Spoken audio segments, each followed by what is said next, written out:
Hello and welcome to the Golf Course Lawn Show. My name is Ron Henry and I am here to help answer your lawn care questions. Now, if this is the first time you're joining us, welcome. Super happy to have you here.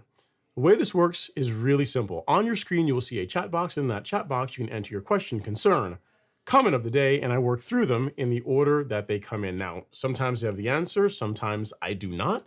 But either way, we have an awesome time talking about lawn care and sometimes life. Guys, we're coming to you guys with YouTube as our primary platform, but you can also catch the stream live on Meta as well. And for those of you that are tuning in on Instagram, feel free to drop your comments in there and I'll go back and forth to make sure you guys are also part of the conversation. Guys, fall is here. Temperatures are cooling off. Grass is growing slower. Now, I got to tell you, as much as I love mowing, being able to go every 2 days or mow every 2 days is kind of a nice change because really, once May starts, I'm out there every other day mowing, right? Assuming I'm in town or I'm able, my scheduling permits. But now I'm able to go, mow on Monday and then mow on Thursday if I want, which is kind of nice. So nice and welcome change. And hopefully you guys are all doing well and your lawns are also looking incredible. 'Tis the season for pre-emergent. So if you've not done that as yet. So if you're, again, let me qualify it. If you're not planning on overseeding your lawn, then pre-emergent is something you absolutely should be doing to keep your lawn as weed-free as possible. I got tons of content on that. And again, if you have any questions in that area, feel free to drop them in the chat. All right, let's get rolling. First up we got is Mr. Rad 1986. He says, hey guys, happy Friday. Just got my soil test results back. My pH is 7.8 and potassium is 100 parts per million. My soil is clay and my grass is Kentucky bluegrass. How would you start addressing these issues late in the season? Great question, Rad 1986. First of all, congrats on getting a soil test done. That's really important. If more people did that, their lawns will look so much better. So good thing that you actually did that and you're getting the data needed to be able to intelligently fix the problems in your lawn. So as far as adjusting pH with a soil that's more alkaline, which 7.8 would qualify as, you're going to want to apply a sulfur of some sort. There's one that I typically recommend for folks that you can find on Amazonia that will that does a pretty good job. It's not terribly expensive, and I'll link it here in the chat for you to where you can pick that up if you want. But yeah, so that's what I would do. I'd apply that, make sure you water it in, and then as far as your potassium, if that is low, you need to add more, then do so. I have to look at your soil test results. If you can, send them to me, and I can take a look and give you more detailed feedback. But for the pH, definitely a sulfur is of some sort would be good. And this is one that I like to recommend because it is just strictly sulfur. Like a lot of times, what folks will end up doing is they'll end up applying like an ammonia. AMS, like an ammoniacal sulfate. I still can't say that word after all these years, right? But the thing with that is it has a bit of nitrogen in it. Like by content, I believe it's like 21% nitrogen. So if we can work on lowering your pH without, introducing a bunch of N to the soil, because you didn't say that you actually needed that, then I'm all for it. Plus, as long as the ground doesn't freeze where you are, you'll be able to do multiple applications throughout the fall and into the winter so that when springtime rolls around, that pH will have moved down some. So that's what I'd recommend. I just linked it there in the chat for you. And that's what I would roll with. If you want to send me your soil test results, feel free to do so. My email address is ron@golfcourselawn.com, right there. So you can drop me an email right there with your soil test results. I'll take a look at them and give you some more feedback on as far as fertilizers and based on what I'm seeing else going on in your soil test data. So hope that helps, sir. Again, good job of getting a soil test done. If you need anything else, don't hesitate to reach out. All right, next up, we have Mr. Ryan Contento. He says, happy Friday, Ron. And Lawn Fam was hit with 18 inches of rain on Monday. Man, you sound like that's a bad thing. I mean, it's 18 inches in one day is quite a bit, but I mean, rain is good, man. This season has been pretty dry for us. So if actually getting rain, be happy. The tropical storm that hit North Carolina, the lawn is doing just fine, though. Glad to hear it, Ryan. Enjoy it while you can, man. Enjoy that rainfall while it's there. So next up, we got Mr. Alabama fan, Mr. R. Freeman's Journey. He says, sup, Ron. Just want to get here early this week with a roll tide. Next week, we'll clash and see where both teams stand. Should be a great game on Nick Saban Field. Yeah, it'll be interesting, man. I mean, I got to tell you, now, I am a Bulldogs fan. I do like Georgia, but I don't, one thing we've got to fix is this whole thing of not playing football till the third quarter. Because against a good team, that's just not going to work. So we'll see. The season's still early, so it can get better. Next up, we got Mr. Jackie Bear in the live stream. He says, happy weekend, all. Happy weekend, Jackie. Thanks for coming to hang out on the live stream. I really do appreciate it. And then we have Kenny Cadow, another person with not so great taste in football teams. He says, what's up, Ron? I have been having to catch the replays. Life has been crazy lately between work and baby boy coming in November. Congrats, man. That's pretty awesome. I mean, he's not here yet, but, early congrats. He says, one last thing. Go Tigers. All right, I hear you, man. At least you are in the SEC. So we have to give you that. I have to give you that and our Fragrance Journey that. At least you guys are, you're in the right conference. So we see at least we can give you a bit of a pass in that space. Next, we got Mr. Jason Harrison. He says, new sprayer showed up today, already got it out of the box, and the spray tips set up. Had to make sure it was Golf Course Lawn Edition, Yard Mastery sprayer, so the stickers applied. Awesome, Jason. You got to send me this picture, man. We got to show the folks what you're working with. Got to show those folks what you're working with as far as that goes. I'll take we'll show everyone your new equipment. At any rate, because you got some new gear, we got to clap it up for that. Congrats. Great choice. I'll tell you, I've had my sprayer for 3+ years now. Time all kind of runs together.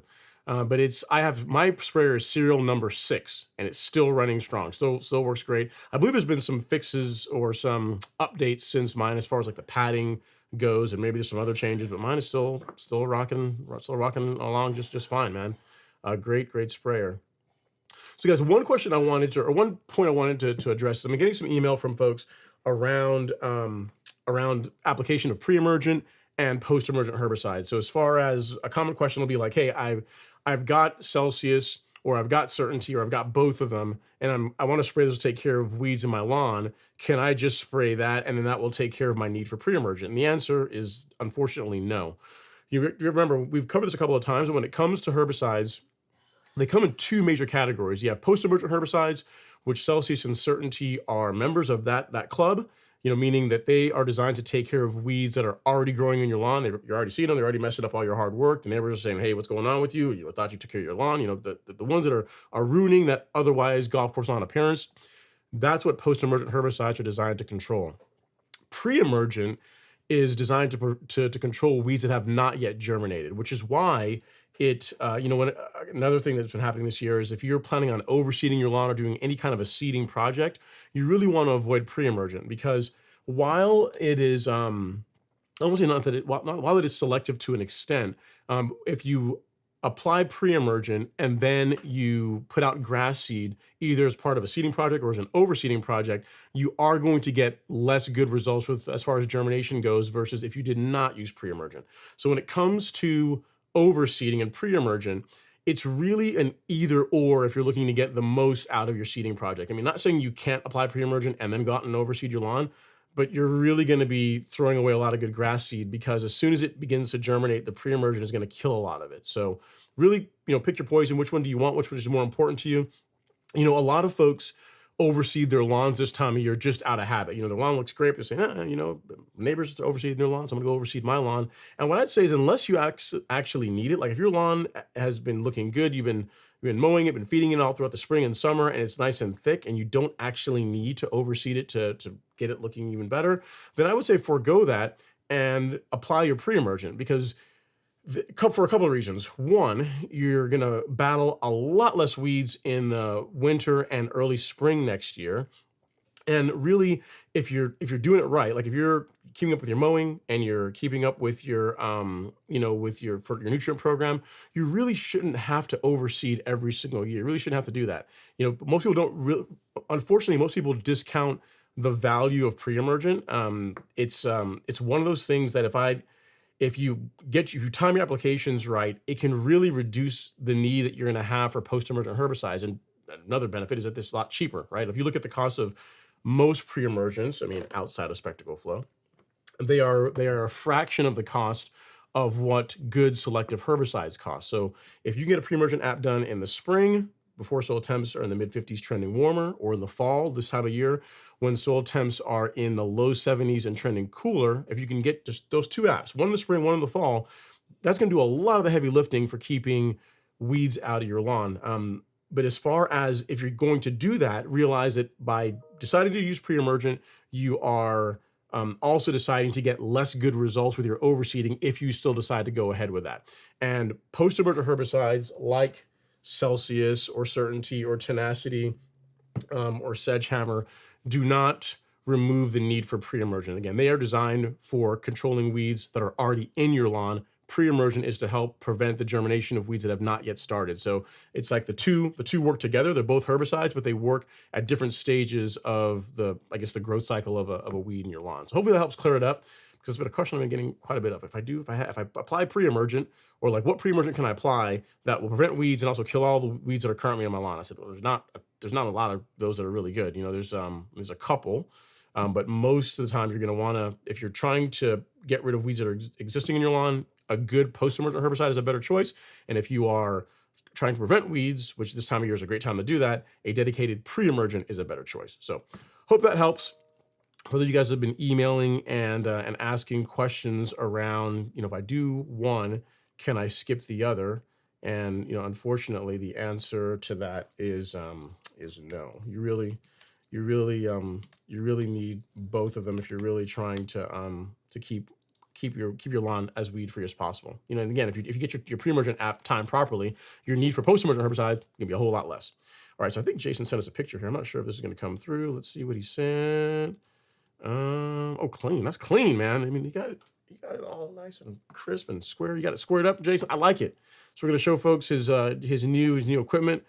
Got the mower in the background as a subtle flex as well too. So this is Jason's new hardware.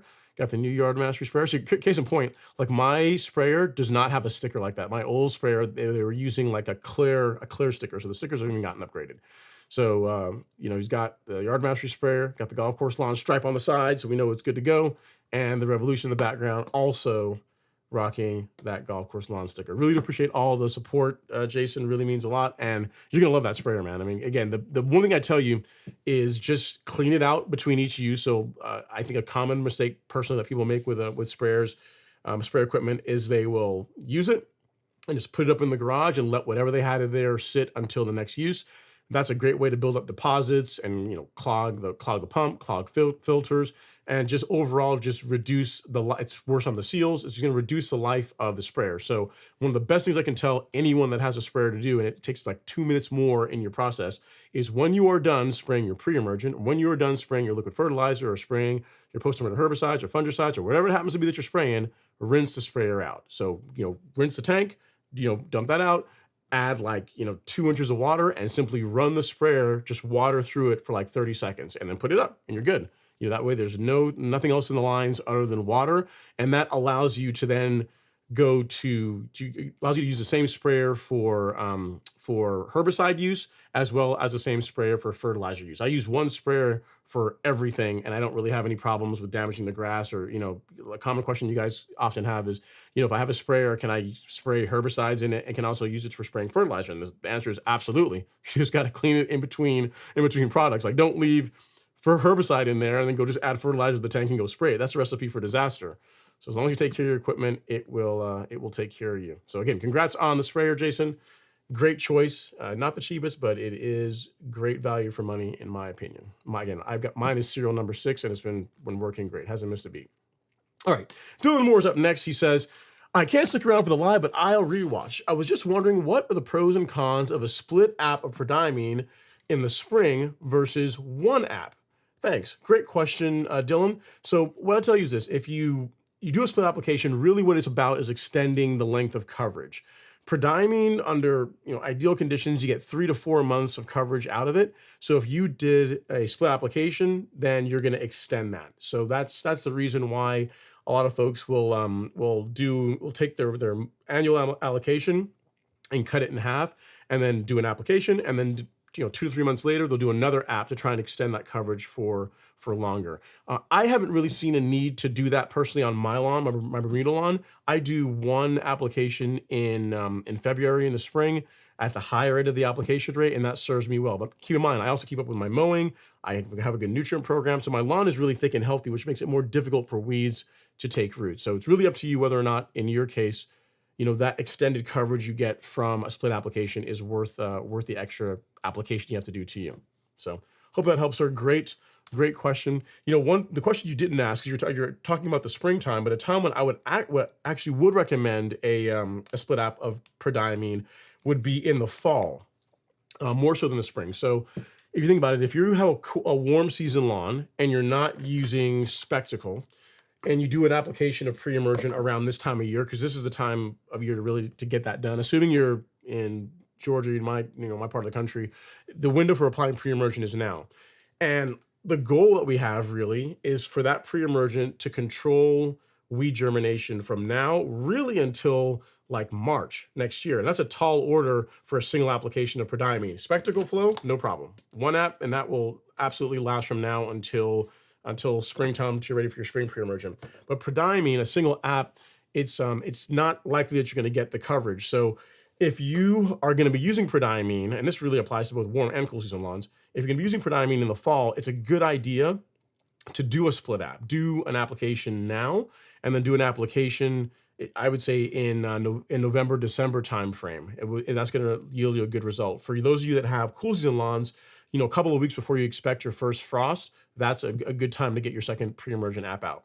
Now, the thing you're probably saying is, okay, well, if I do a split app of pre-emergent in the fall, of Prodiamine in the fall, what do I do in the springtime? That's when you would just rotate to something different, like Dimension, like dithiopyr, which I think personally is a better choice for a spring pre-emergent, largely because the weeds it is designed to control, and one of the weeds that we have a lot of problems with in both warm and cool season lawns, is crabgrass. Like, as far as weeds that I get email about, crabgrass, well, Dallas grass I was up there, but crabgrass is one of the it's at the top. Like I get a lot about crabgrass. So you think about it, dithiopyr has the ability to control young crabgrass. So as a spring pre-emergent, it's a good choice. I wouldn't necessarily use it in the fall, but in the spring, great choice. So you asked about the springtime, but really even this time of year, you'd benefit from an application now and another one in like December, and that will carry you until springtime, till March, late February, March timeframe, when you'd be ready for your spring pre-emergent. So great question, Dylan. I like where your mind is, and hopefully that helps. All right. Next up, we have True Gator Fan. He says, happy Friday, Ron. I've been seeing videos of chicken feed crumbles and a product called Recharge for increasing microbial activity. What's your thoughts, and what do you use instead for that? Great question. So I'm guessing the chicken feed crumbles, True Gator Fan, are just for increasing the amount of organic material in the soil. And then Recharge, I'm guessing, is some kind of, again, it's some kind of an additive that you use for increasing microbial activity. So I use, for the first one, for the chicken feed crumbles, a product called Essential G. So if you go to the Golf Course Lawn Store, you go to shop, and then go to Miramichi Green Biostimulants. There, front and center, is Essential G. This is a biostimulant that would easily replace what chicken feed crumbles does. You've got reclaimed coffee grounds in this, compost, biochar. There's a bit of sulfate in it. Silicon in it. So as far as a vitamin pack for your soil, then Essential G is an awesome choice. So I would use this in space of the chicken feed, and then for the microbial addition, I would use a product called Biospectrum. So if you go again back to Miramichi Green Biostimulants and you scroll down, you'll find Biospectrum, which is all about increasing microbial activity in the soil. I have a bag here. I do. Yeah, actually, I got one right here. See? So if you take a look, this is what I use on my lawn for that purpose. So hope that helps, sir. I mean, this is part of the Golf Course Lawn Carbon Kit.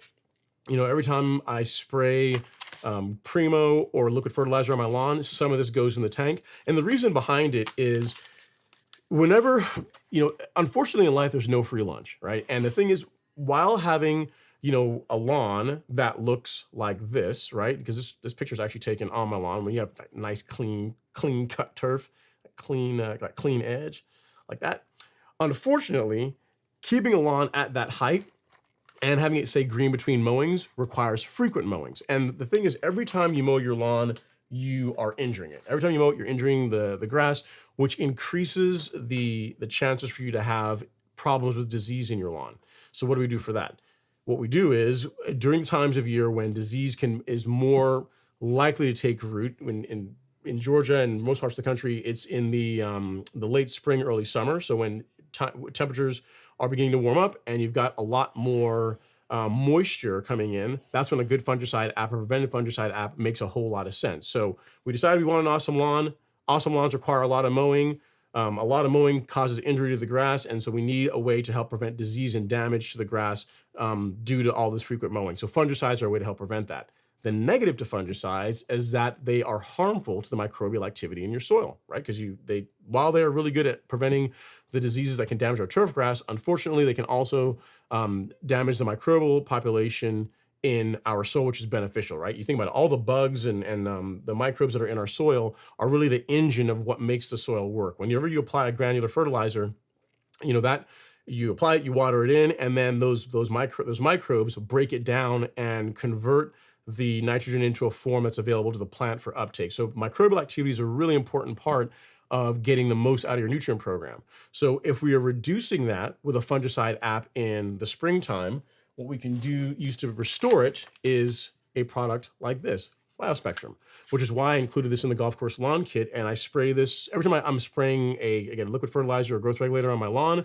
This also goes in the tank to help restore that. So you didn't ask how it all fits together, but I figured it makes sense to explain why I chose this and also why it's part of the carbon kit. Like if you go to the Golf Course Lawn Store and go to shop and go to lawn fertilizer, whenever I was putting this together with the nice folks at Miramichi Green, they opened their catalog. They said, "Okay, Ron, you want to build a custom kit? No problem. Our catalog's open to you. What do you want to do?" So I wanted a kelp product. In the case of NutriKelp, I wanted a product to help accelerate and improve the uptake of anything that's sprayed with it, which is what Release 0 or Release 901C does. And then I also wanted a way to help increase the microbial activity in the soil, which is why BioSpectrum is part of it. So all three of these are part of the carbon kit for a reason, because they all contribute to healthy soil, which then as a byproduct produces amazing grass. If you have great soil, amazing grass is like a byproduct. You don't even have to really work for it. It just kind of happens. So hopefully that helps, True Gator fan. Great question. And if you need anything else, definitely don't hesitate to reach out. I mean, I'm not familiar personally with that product. I've never used it, but I imagine they are similar. So if you want to give that a shot, you can. BioSpectrum has worked great for me and thousands of others. So if you want something that's proven that I know absolutely is going to produce a good result for you, BioSpectrum is a great choice. And let me send you a link to the biostimulant section of the Golf Course Lawn Store. You will have that, and then you'll be all good to go. All right. Next up is Mr. Rashid Turner. He says, getting ready to overseed Bermuda with ryegrass. Would tenacity have a negative effect on dormant Bermuda? If it's truly dormant, no, not really. If it's dormant, then no. But if it's not dormant, it can damage it. So, I'd say, Rashid, if you are, I guess for in your case, what are you trying to do with tenacity as far as for your overseeding? Are you thinning out the Bermuda and then you're using it as kind of like a pseudo pre-emergent, like you're going to apply it and then water it in, and then do your overseed? If you're doing it that way, then I got less heartburn about it. But if you're using it as like as a post-emergent, meaning you're spraying it, you're doing like a foliar spray with tenacity, I really wouldn't do that on Bermuda grass. Like you can use like Celsius or Certainty. Those are better choices for spraying or controlling weeds in a Bermuda lawn. So really, it depends on what you're trying to achieve with it. I'm not sure how you're applying it. Again, if you're using it as a pre-emergent of sorts, where you're applying it and then watering in, that would be okay as long as the Bermuda is dormant. You're gonna minimize the chance of injury. But I personally would avoid foliar sprays of tenacity on warm season on Bermuda. There's just no reason to do it when you've got Celsius and Certainty. So hope that helps. Hopefully gives you some feedback as far as which way you're going to go. It just depends on what you're really trying to accomplish. So best of luck with the overseed. I'd say if you're going to overseed your Bermuda, plan for the springtime when you have to get rid of it. So, begin with the end in mind is what I'm trying to say. All right, next up is Mr. Robert Wallace. He says, happy Friday, Ron. I had a blast at the Turf Park Friday. I am also enjoying the Revolution 26. The mower is truly a beast when it comes to the slope. So yeah, guys, it was a fun time last Saturday at the Turf Park party. Got to put a lot of faces with names. I got to see Daryl again. He drove all the way over, I think from Mississippi. Oh no, sorry, from not Mississippi, from Memphis, from Tennessee. That's where he hails from. And then Robert Wallace came down from South Carolina. And Robert, here's the thing, man. I know it was painful. I could see the pain in your eyes a little bit when you're wearing the Falcons pull over the Falcons attire. But we appreciate that. We appreciate. I mean, you come up into like deep Georgia country wearing a Clemson attire, because the first time you came in all like orange, like yeah, Clemson. What? This time you came in, you had a Falcons jersey. And while we realize the Falcons are not necessarily a great team to be proud of, they are better than throwing Clemson in our face. So we do appreciate that. And as far as your Revolution, I'm not surprised that you're enjoying it, man. It's an awesome mower. Again, as far as all the mowers that I have, it is by far the best one on a sloped lawn. It's a great bit of kit. So I'm sure you're enjoying it. Mow in good health. We got to give you some dap. Got to clap it up for you for the new equipment. And yeah, just keep it sharp and use it a lot, man. It's great. I've been running mine hard, and it hasn't missed a beat. So I'm sure you guys are gonna get great use out of it. And yeah, look forward to doing it again next year. I'm not sure when Lee and the folks at Real Rollers are planning the next Turf Park party. Personally, I would vote for the springtime, but we'll see. I know the spring is typically a pretty busy time for them, so we'll have to see. All right. See anyone here on the gram? Not a whole lot. Oh yeah. WR Glenn says, like the new glasses. Yeah, man. So here's the thing. I pushed off wearing glasses when I'm in front of my computers for a long time. So I went to, what's the story behind this? Story time. So when I went to the optometrist a couple of years ago, I am left eye dominant, and so my right eye is not as good as my left. So what the optometrist told me is that really you would do well. Like, you do need glasses, at least for your right eye. But once you start wearing glasses, you wear them for an extended period of time, you're pretty much going to need to use them, pretty much all the time. So what they told me to do is to get like a pencil and just do this drill where you'd have like a pencil and read the text off of it at arm's length, and then focus at something at the distance, and then focus on the text. And I used to do that, and it got better, but Father Time always wins. And I said, all right, fine, whatever. Whenever I'm waking up in the morning and I'm doing what my dad does, where I got to have my phone out here to see what I'm looking at, and I'm like, all right, I'm enough of this. And it's like so much better. Like, everything is just clear now. Who would have thunk? So yeah, that's why I'm wearing the glasses, at least when I'm in front of my computer. It makes things a lot better.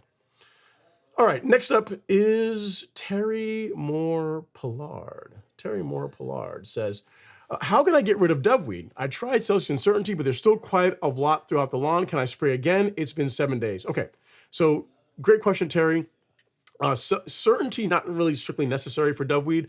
Celsius will do it, but it's going to take multiple applications. And with it only being 7 days, hasn't been enough time yet. So the thing with Celsius, really, what I tell folks whenever they send me an email is, spray Celsius and don't look at the weed you're worried about for like 2 weeks, 10 days, 10 to 14 days. Then you can look at it again. You'll start to see starting to yellow off a little bit. Doveweed is a difficult one to control. Celsius will do it, but you'll tend to find that it's going to take more than one app. And 7 days is really too early. And I would not spray again just yet. So when you get to the 3 week period, if you want to do another application of Celsius, that would be fine. Like, I've had some Doveweed and I've had some Virginia, I've had like the two hard ones, Doveweed and Virginia buttonweed, that was encroaching into my lawn from my neighbor's lawn. And Celsius took both of them out, but it did take multiple applications. The other thing I would tell you is be sure that you're using surfactant with it, because that really is necessary to get the best result when using Celsius. So just a little bit more patience, I would say, Terry. You're not, 7 days. It's a bit too soon to go out there and do another application. That's unfortunately that's just kind of the way, it's kind of par for the course, right? Whenever you have a herbicide, a selective herbicide that is really good at controlling weeds and also really good at not damaging your lawn, they tend to work a little bit slower. So Celsius, Certainty, Tenacity, Sedgehammer especially. None of them have any temperature restrictions, meaning you can spray them when temperatures are a bit cooler and also when temps are warmer, and they will control the weed as long as it's actively growing. And they also minimize damage to your desirable grass. But the negative is that they tend to work a bit slower. Like, you go get like Roundup and glyphosate with a bit of diquat in it. You'll spray whatever you're spraying in like 20, 30 minutes. You'll start seeing it discolor, but you're going to damage your lawn in the process. So the holy grail of weed control is getting rid of the weeds and not damaging the lawn in the process. So you're using a great combination, a great herbicide in the case of Celsius for controlling the weeds you're after. It's just going to take a little time to be able to do that. So I'd say just be a bit more patient. Make sure you're using surfactant. If you didn't use surfactant, and by that I mean this, the spreader sticker, which we carry on the Golf Course Lawn Store, I'll link it for you in the chat. If you didn't do that the first time, on the next application, be sure to use surfactant along with it for best results. So let me link that for you here in the chat to make sure you're all good to go. And just patience. Patience is going to be the thing. Remember, whatever the answer of can I spray or can I use this herbicide at this time of year or whenever time you're planning on doing it, the best way to answer that is if the weed you're targeting is actively growing, then yes. What you want is the weed that you're targeting to be actively growing, because then it's going to take up the herbicide better, and you're going to get a better result as far as control. So Terry, you can get surfactant here in case you don't have it. And thanks for joining from Facebook, man, from Meta. A lot of the Facebook crowd tends to be a bit quieter, so I'm glad to see that some folks are actually watching on that platform. Really do appreciate it. Okay, next up is, let's see here, Mr. Stephen Voss. Stephen Voss is in the live stream. He says, hey, Ron, listening while mowing. You know what, man? Good job. I like it. So you're multitasking, getting your mow done while also listening to some lawn care chat. Can't beat it. I applied Spectacle Flow last week and subsequently got 7 inches of rain over the next 3 days. Back lawn is a 30-degree slope, so it could get washed out. Should I reapply? No. you should not reapply. It is fine. Didn't get washed out. It's gonna be just fine. No need to reapply it. You are good to go, Stephen. I would not do another application of Spectacle. Not necessary. I know you got plenty of rainfall and you got a slope, but it's just fine. So, you know, because an interesting, along the lines of this, right? I've had folks that have asked the question that what you're asking when it comes to prodiamine, like a granular prodiamine, right? They said, hey, you know, I got a sloped lawn, I put out granular prodiamine, I got, you know, the heavens opened up, there's rainfall, it's all gone, it's all messed up, and there's no way it would, you know, it's probably all washed away. I said, okay, listen, I disagree. You shouldn't have to go out and reapply pre-emergent, but here's a really quick test for you. So you have a slope, right? So yeah, so go walk to the bottom of the slope where the water would run down and see if you see a bunch of yellow there. You're like, no, I don't see any. So then the prodiamine didn't go anywhere. It's still there. It's still pretty much where you put it in the lawn. There's no, like, water, like rainfall after a pre-emergent app is a good thing. It's not, you know, it's not anything to be worried about. And yes, you said what, 7 inches? I mean, that's a lot, but I mean, it's fine. I really wouldn't worry about it. Long short of it is I would not reapply Spectacle. Absolutely wouldn't do that. It's still going to work just fine. Okay, next up is Kevin Johnson. He says, hey, Ron, I sprayed my Monaco with glyphosate and fusilade a few days ago. Why you don't like the Monaco, man? That's savagery. I guess you're starting over, doing something different. I guess you really want that Monaco gone. He says, how many days before I can remove the grass? Tahoma 31 is replacing it. Oh, I guess it's a good reason to do it. Thanks. I would give it a few weeks, Kevin. So if you spray with glyphosate and fusilade a couple days ago, you're likely not seeing anything as yet, because I've used that combination a few times, primarily in the mulch beds around the lawn, and you'll spray it, and really for the first 2, 3, 4 days, you'll start to see the color coming out of it, but really at like day 7, day 8 is when it really begins to like all the color goes out and it really begins to die off quickly. So it accelerates, like the kill off accelerates with time. So as far as raking it out, I would give it, I mean, 2 weeks minimum. 2 weeks minimum. You really want to give the glyphosate, you really want to give that combination a chance to really work and kill off what you currently have in the lawn. Reason being is this, right? It's not like you are replacing Monaco with Zoysia. If you're replacing Bermuda with Zoysia, I'd be like, you know, if you want to get rid of it in, you know, 2 weeks, 10 days, whatever, you want to rake it out, it's probably a bit soon, but that's fine, because there is a way to control Bermuda in Zoysia. So if you got Zoysia, you have a bit of breakthrough with the Monaco coming through your new Zoysia lawn, we can get rid of that. Now, if you don't allow it to work and really, you know, kill off the Monaco as completely as possible, and then you get out there and you put out some Tahoma 31, if you have Monaco growing through that, there's not a selective way to remove any Monaco that grows through your Tahoma 31. You see what I'm saying? So you really want it to be gone as much as possible. I'm not saying you're going to get it 100%, but you really want it to be gone as much as possible before you rake it out and replace it with the Tahoma. I got to tell you, it works. That combination of fusilade and glyphosate works incredibly well. Like the area in my my mulch bed, I gotta show you guys, but if you watch my video on getting rid of Bermuda grass in your mulch bed, that area that I sprayed, at this point that video is 2 years old, Bermuda has still not grown back in there, like in that section of the mulch bed. So there hasn't been any. The mulch bed in front, I do have the Bermuda grow in there because it's just more, I guess the Bermuda from the lawn just creeps, is more aggressive and it gets into the mulch bed and grows, like gets under those pavers and grows through. But that one section that you will see in that video, there's still not any Bermuda. I may have some spurs that grows in there, some other weeds, but not Bermuda. So I'd really encourage you, especially since you're replacing Bermuda with Bermuda, give it enough time to work, because you want to do as much as you can to minimize the chances of you having breakthrough with the Monaco, because it's gonna ruin all your fun with the Tahoma. So hope that helps, sir. All right, guys, we are 36 minutes into the live stream, and 2 things. If you guys have not yet subscribed to the channel, I'd really appreciate if you guys did so. It's a great way to show engagement. I put out literally we put out content every single day from the live streams. The questions that are common ones that we get cut up and turned into shorts, so you can get a long hair question answered every day if you want to. And whenever we put out other content, you won't miss it. So feel free to subscribe to the channel if you've not done so as yet. And at a minimum, hit that like button. Absolutely free to do, and it's a great way to send good vibes to the YouTube algorithms so we get more folks coming to watch the show. So if you can do that, I would really, really appreciate it. Okay, so here on the Instagram, we have a question from Yes God Everlasting. He says, in the fall, should I use granular pre-emergent first or spray? It doesn't, I guess when you're saying spray, what do you mean? If you are talking about spraying pre-emergent and then going out and spraying, say, a fertilizer, the order doesn't really matter. What I would say is you could spray the fertilizer first, the liquid fertilizer first, apply the pre-emergent after that, and then wait till the following day to run your irrigation to water the pre-emergent in.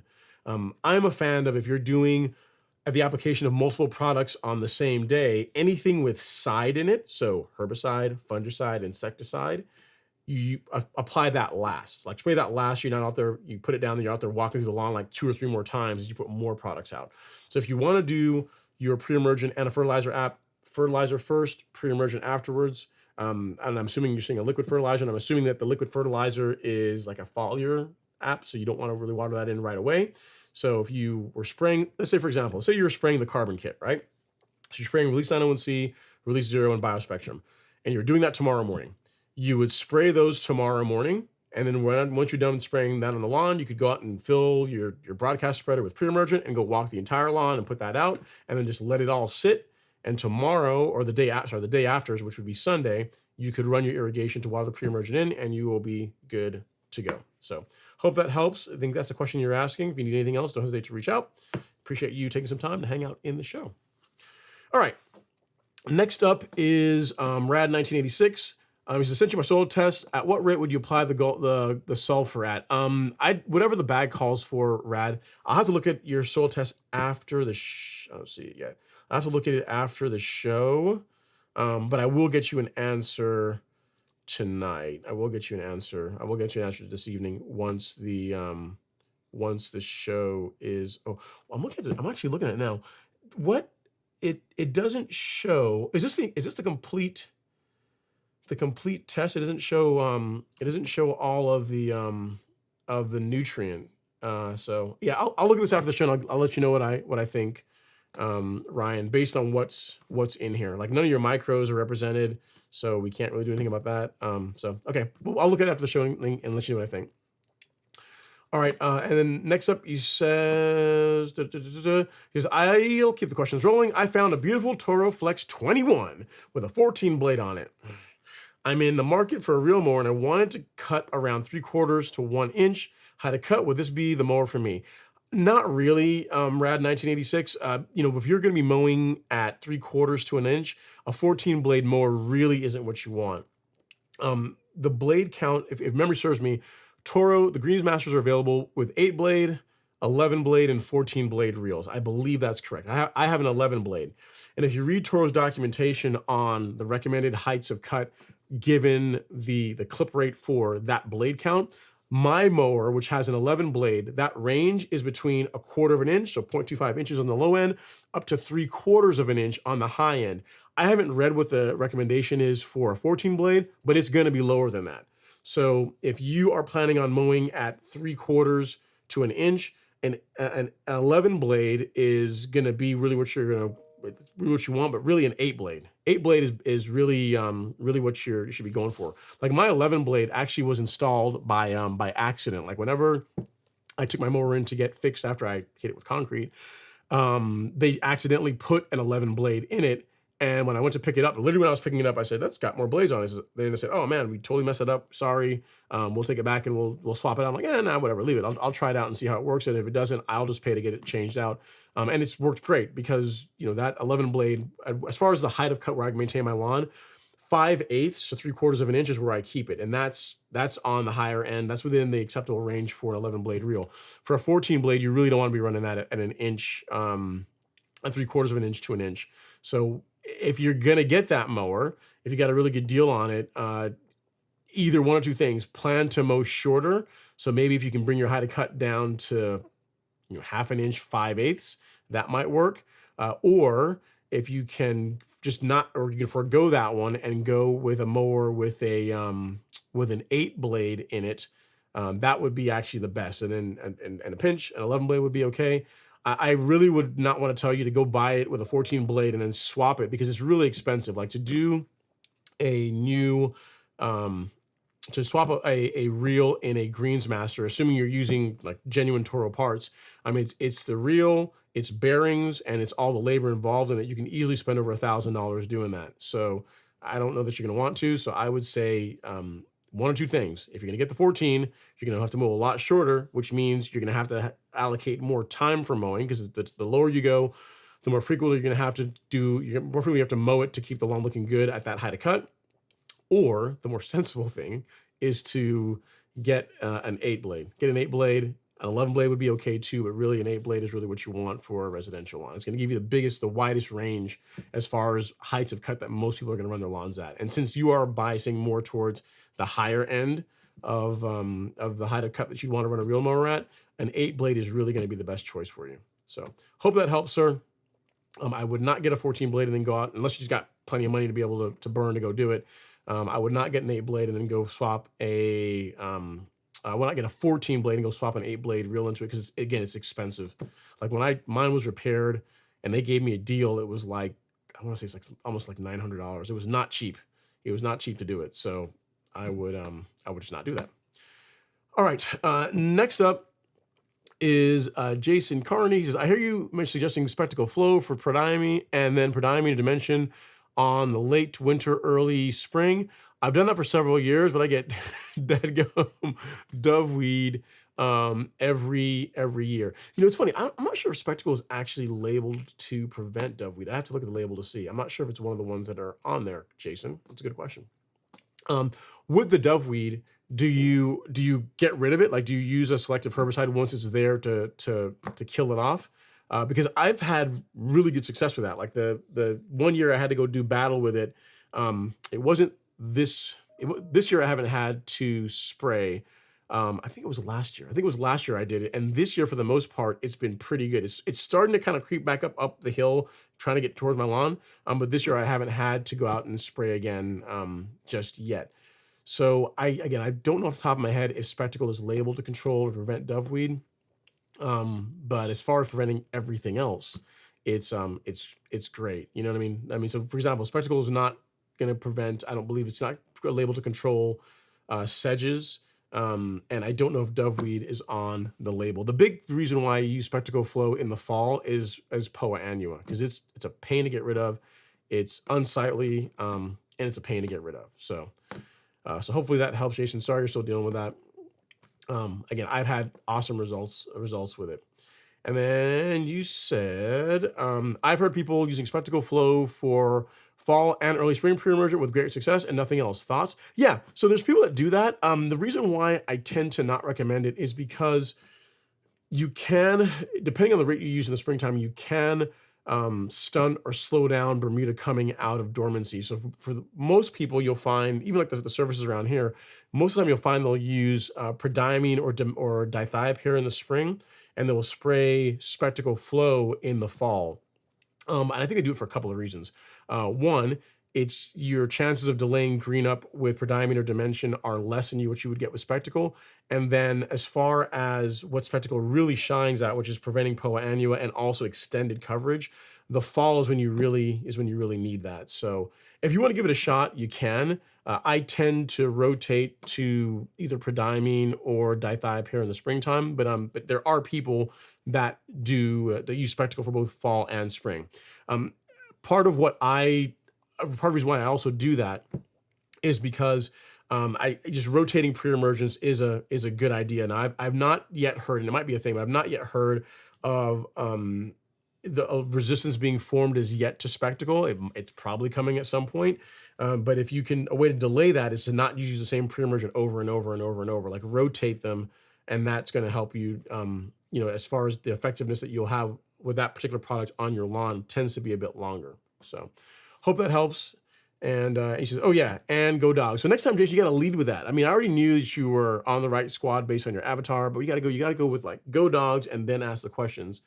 But whatever. We'll still take it. Appreciate the question, sir. If you need anything else, let me know. And we have a couple of questions here from the Instagram. This one is from Corey. Corey Lynn, he says, Ron, I seeded Bermuda back in June. It is filled in completely and gotten pretty thick. So June, July, August, 4 months. Okay. Only applied a few rounds of FERT so far. Do I just deal with the crabgrass and nutsedge until it dies off? You can. I mean, if you want a spot spray, you can do that if you want to control the, take care of the crabgrass. But really, we're at the time of year where it's going to start going away. So if you just want to wait it out, that would be just fine too. That way, you're also minimizing the chance of injuring your relatively new lawn. He says, I've also been told not to apply pre-emergent until spring. What should I be doing right now in general? I sent a soil sample yesterday. I'll have to look for it, Corey. I'm not sure if I saw anything from you. Okay, so as far as pre-emergent until spring, if you're trying to be super cautious, yes. Really, 3 months is enough time. You said you did it in June, so July, August. Yeah, so really we're just only now getting the 3 months, depending on when in June you did your seeding. So if you want to wait till next spring, that is going to be, that's the more conservative route to take as far as, minimizing the chance of you having injury. You're probably not going to have a problem if you did use pre-emergent. What I would say, if you're going to use pre-emergent in the fall, is go with, avoid spectacle. Go with Prodiamine for the fall, if given that your lawn is a bit newer, or you can just wait till the springtime. Either way will work. And you said, I have, so hopefully that helps. And then you said, I sent a soil sample yesterday. I don't recall seeing anything from you, Corey. So if you can, send it again, ron@golfcourselawn.com, and I'll take a look at it. All right, next up is God's Everlasting is back. He says, Ron, I have a few bare areas next to the house in my backyard that has some moss growing. What should I do this time of year? Okay, so moss, a couple of things, God Everlasting is, while you can use products to get rid of moss, like I think Scott's makes a pretty good product for controlling moss, a better way to get moss out of your lawn is to change the conditions that are allowing moss to even become a problem. What you tend to find is moss tends to thrive in lawns where the soil is more acidic. So if you've not done a soil test, get a soil test done and maybe do a lime app to help bring that pH up. And then soils that have poor drainage, or those areas that have poor drainage and have a lot of shade. So if you can fix those things, so you can improve the drainage so water doesn't settle there. You can increase the amount of sunlight by cutting back trees or whatever you're doing to help getting more sunlight on that area. And assuming you have a more acidic soil, I don't know that for a fact, but if that's the case, then raising that pH, now you're making the conditions less optimal for moss to even take root. And then if you go out there and you want to go out and apply a product like Moss X, then you're really doing something. You know what I mean? So you want to fix the conditions first, fix the conditions that are causing the problem, then treat the problem, and then it's going to make it a lot more difficult for the problem to come back. If you just go out and just apply a product to get rid of it, it's going to be a constant battle. It's going to be a constant thing. It's the same answer I give to folks whenever they tell me they have issues with like nutsedge in their lawn. They say, hey, I have nutsedge and I spray it with like certainty or whatever, and it comes back. And I say, well, is it a part of your area of your lawn where you have really poor drainage? They're like, yeah, so you should probably fix that. Because again, the same thing. While certainty is an excellent herbicide for controlling sedges in your lawn, you also want to get rid of the conditions, like areas of the lawn that stay wet for extended periods of time where sedges tend to thrive. So same thing with your moss. I'm looking for a blog post that we did here on moss and getting rid of moss, but pretty much it's telling you exactly what I just told you. But if you want some quick reading on that topic, I will send that to you because, we did spend a lot of time writing this and it'd be cool to have someone read it. So there you go. In case you're interested, here's how to get rid of moss in your lawn. And then, of course, thank you so much. I meant, send it in for testing. I got you. Okay. And in case the folks here on YouTube or Facebook are saying, hey, man, we want to see about the moss blog too, then there you go. Everyone has it. Cool. All right, so let's take care of our super chat. We got one really quick. Actually, we have two. I'm falling behind. 2 super chats. First one is from Mr. Rashid Turner. Super chat received. He says, will the small pieces of wood from compost damage a powered reel mower? Yes. I would not mow compost with your mower. I made a mistake and bought Tenacity thinking I could use it as a pre-emergent. Yeah, so a couple things, Rashid. Really, if you want your mower to stay as sharp for as long as possible and minimize the chances of damage, only mow grass with it. Don't run over twigs, sticks, bark, mulch. Don't only cut grass with it.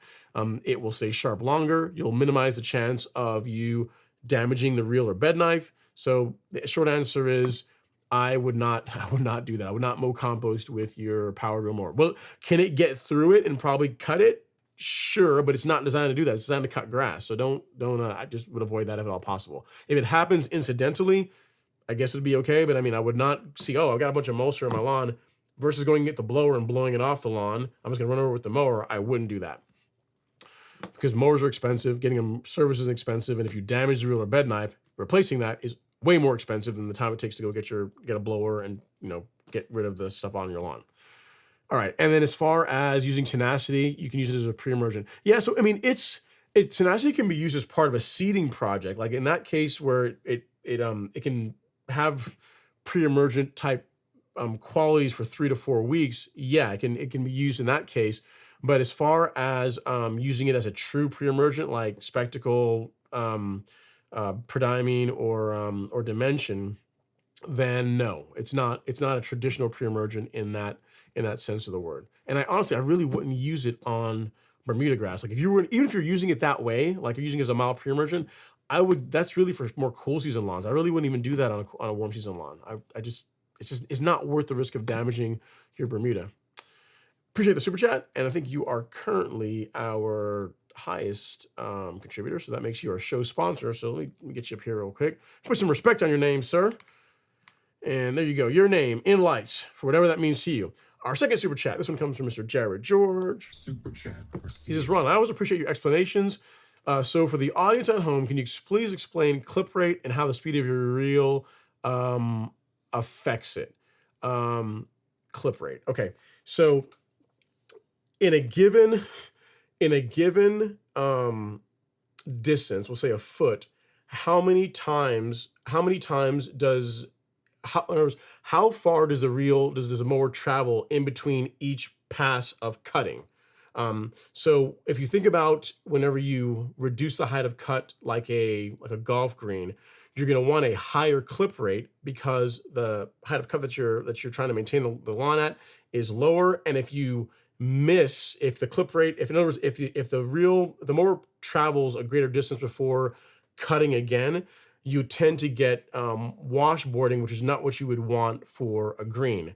The negative to that is if you take a mower with a very high clip rate and put it on a taller lawn, like a lawn at like 3/4 of an inch or an inch, what you can tend to happen, unless you keep it really sharp, and even then it's going to still be a problem, is it'll tend to bog. You know, it's going to tend to get jammed up because you're taking too much material off. So for a higher clip rate setup, which is what a 14 blade is going to do, that's really designed for lower heights of cuts. Now, you know, an argument can be made that if you were going to mow your lawn at, say, an inch, right? And you were going to mow it like you mow a green, meaning you're going to go out there every single day and mow your 1-inch lawn, then I guess you could get by with a 14 blade reel, but practically no one does that. Most people think, you know, I'm gonna get a 14 blade reel, I'm gonna mow my 1-inch lawn every, 2 to 3 days, or once, every 4 days, and that's just not gonna work with a 14 blade reel. So you want to ideally match the clip rate to the frequency, really to the height of cut, but it's really probably more accurately to how much material you plan to be taking off each time you mow the lawn. So for greens, more blades, higher clip rate makes sense because those surfaces, you really need as clean a cut with as minimum washboarding as possible. As the height of cut goes up more and more, it becomes less critical. So I just really wouldn't recommend. For most people, you can be well served with a reel that has 6 to 8 blades. That's really, for most residential lawns, that's really all you need. Once you start going above that, unless you're going to be mowing every other day, then you're just, you're just creating a bunch of pain for yourself by getting an 11 blade or even a 14, and especially a 14 blade reel for mowing. So hope that helps, Jared. Great question. It's not one that I've gotten before, or not gotten this year anyway. And the next up is Off-Road Envy. Says, cheers, Ron. Grass is looking pretty good. I had some rain here. Awesome. Love to hear that, man. At least everyone's getting some rain. Lawns are starting to look better before they started going dormant, right? So, Okay, so guys, thank you so much for the super chat. If you have any other questions, let me know. And where did we leave off? We left off right here. This question for Rad in 1986. He says, do you adjust the pH of the water in your tank spray solutions? I do not. I sure don't. I know some people do that. I do not, Rad. I know, it's horrible. I don't do it. Never have. Randy says, just got some spectacle flow, so excited. Feels like Christmas morning. All right. See, for some people, getting, I don't know, whatever, getting, I guess, sports apparel, women getting jewelry, for lawn care nerds, getting, good pre-emergent. That's Christmas for us. He says, what are your recommendations on spraying 1,000 per, on the application rate per 1,000 square feet? How long do I have to wait to water it in? Great question, Randy. So when it comes to spraying spectacle, if you look at the guidance that Bear or /NView puts out on it, you can spray a single application or you can do multiple applications. Based on your grass type, so if you have Bermuda like me, the rate, the limit or where you want to stay below is 0.20 ounces over a 12-month period.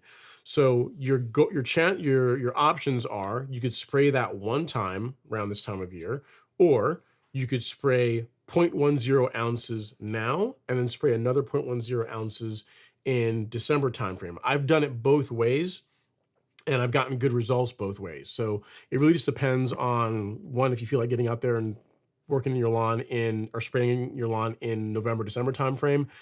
I've gotten good results with both. So last year I did a split app. The year, like 2 years prior to that, I did a single app. This year I'm doing a split app again, mainly because I'll just have something to do in November or December timeframe. So the way to measure it out, what I do is to get, this is not spectacle, this is an acelepryn bottle. But if you've ever bought a bottle of Primo from us, or if you have one, you get your hands on one, or a bottle of acelepryn, one of the nice things is there's this nice handy dandy measuring cup on the side of it. So I've taken an old Primo bottle and I put tape all over it and I label it spectacle on the cap, spectacle, so there's no doubt as far as what it is, mainly because spectacle is also white in color, so you're not gonna really confuse it with Primo. And I use this for measuring it out, because this measuring cup is really good for getting the amounts of the product you're going to need when you're putting it out over 1,000 square feet. So if you're doing the split app, you would do 0.10, like that much, 0.10 ounces in 1 gallon of water over 1,000 square feet. And as far as watering it in, you don't have to really wait. You could apply it and then water it in right afterwards. If you want to wait till the following day to water it in, that's fine too. But there's no waiting period between the time you apply spectacle flow and then either getting rainfall or watering the product in. I'd say sooner is better. So yeah, hopefully that helps, sir. On the Golf Course Lawn Store, where we carry spectacle flow, I'll send you a link here in the chat. We have some guidance around how I like to use it. There's different ways of using spectacle, but I just share what I've gotten good results doing. So I'll link that. If you go to the how to use section, the label is there, and as well as some tips on applying it. So hopefully that helps, sir. Congrats on getting yourself some spectacle. Great product. I wish you a weed-free lawn this fall and springtime. All right, next up is Gary Freeman. He says, hey, Ron, hashtag Shop Action Gang. Happy Friday. I like the glasses. Hey, man, it's just time catching up with me. I got to do it. And I fought it for as long as I can. And I got sick of waking up in the morning and having to wait like 5 minutes before I could look at my phone, or having to be all the way out here looking at my phone. So I'm like, all right, enough of this. Put this on. I was like, oh man, this is incredible. I go like right here and I can still see. It's awesome. Everything is so clear. Like, you don't realize how bad your vision is getting until you put glasses on, and then you realize like how bad your vision was getting. So it was getting pretty bad. Okay, next up is James Smith. He says, as normal, Ron, let's give Ron the likes. Free likes so he sleeps better. And Ron, what's the drink tonight? I'm hearing news about another round of armyworms in North Carolina. Ooh, it's not good.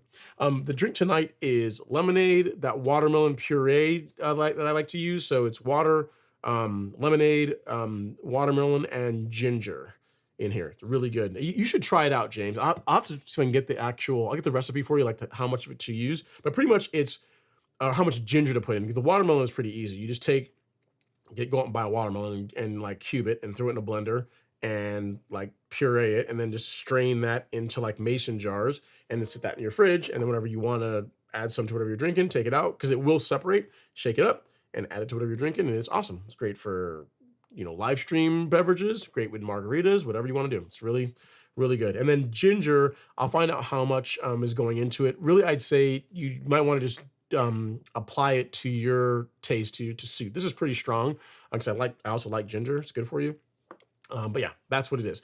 Now, as far as another round of armyworms in North Carolina, if you put out a cellopryn, we're in September now. If you put out a cellopryn last month, you should be good to go. You really shouldn't have an issue with, as far as armyworms go, for the rest of this year, James. So I'm not sure what you've done to help control them, but again, an application of a cellopryn in like now, or if you had a time machine last month, should really be all you need for the rest of this growing season as far as armyworm or other damaging insect control in your lawn. All right, next up we have Jared George. He says, Ron, I dropped my had a cut down 1 notch to reset and expected scalping. No scalping, still all green. Is it as dark? No, but it's not scalped. Does that mean I should have been at this had a cut all along? Oh, well, it depends. So here's the thing, James. Making a had a cut change this time of year can kind of lull you into a false sense of, you know what, I can run the lawn this height all year long. It's no big deal. But then you have to realize is this time of year, the grass is growing slower. So let's say, I don't know where you're at. Say you're at like 3/4 of an inch and you're dropping down to 5/8 and hey, it's staying green in between mowings, even at 5/8, which is pretty awesome, right? But if you try and do that earlier in the season, as soon as it gets hot, once you get into the months of like late May through July into August, like if you're mowing at 5/8, your mowing frequency is going to be more than, I'm not sure what 1 notch equates to on your mower, but it's, in other words, you're going to have to increase your mowing. Changing it now is not representative of what the mowing requirements are going to be in the hotter points of the year. So can you do it? The answer really depends on you. If you have the time to increase your mowing, then yes. But if you don't have the time to do it, then I would say leave the lawn, or mow it taller, or whatever. Mow your lawn at a height that matches how much time you have to work on your lawn. That's probably the best way of saying it. So you could have, but the question is, should you have? Only you can answer. Only you can answer that. His FYI, since then I've been mowing every day for 5 days. Wow. Okay. So even just wilding out. It's gotten thicker, but I've noticed the 5th day my clippings finally decrease. So I've taken a day off. Yeah, I could see that, Jared. So that's part of why you're not losing color, because you're just taking off a taste every single day. If you're mowing it every day, then yeah, it's going to stay green between mowings, right? So I'm not surprised that is the case. What would be a good test, and you may not want to do this because it is getting later in the season. If you scalp it, the color may not come back, is if you mow the lawn at the same frequency that you were mowing it at during the summer at this now lower height of cut and seeing if it stays green. So that would be a more accurate test. But if you lower the height of cut and then start mowing it every day, it better stay green, right? There's hardly anything that's being taken off of it each time. Okay, next up is Mr. Fairway Bermuda. Daryl is in the live stream. He says, what's up, Ron? Had a great time at the party. Thanks for letting me check out the lawn. Looks great. Thanks. Video coming. Very, very cool. Yeah, so if you guys have not checked out Daryl's channel, Fairway Bermuda, he is out of Memphis, and he does a great job with YouTube content on Bermuda grass, which the world needs more of. So give him some love. Go over and give him a subscribe. Watch his content. It was great seeing you come hang out again, Memphis. Daryl, I think Memphis is, what, 5 hours, 5.5 hours from here. It's a drive. It's a drive to get from Memphis to Beaufort, Georgia. But appreciate you coming out, man. It was great to see you again. All right. Next up is Sizzler. It says, hey Ron, can I use a claim to kill my Bermuda in my Zoysia lawn, or is fusillade recognition the best? And should I do it now or wait till spring? Okay, so I'd have to look at the label, Sizzler. A claim, I believe, is for cool season grass. It might be labeled for Bermuda, but I've not, or it might be labeled for use on Zoysia, but I don't recall that. Let me just look here really quick. We can look real quick here. Let me see, make sure I'm not crazy. It might be an option. Let us see. Let us see. Let us see. Let us see. So it actually does. It does list zoysia grass. Um, yeah. So it says Washington turf grass, zoysia grass. Yeah. I mean, here's the thing.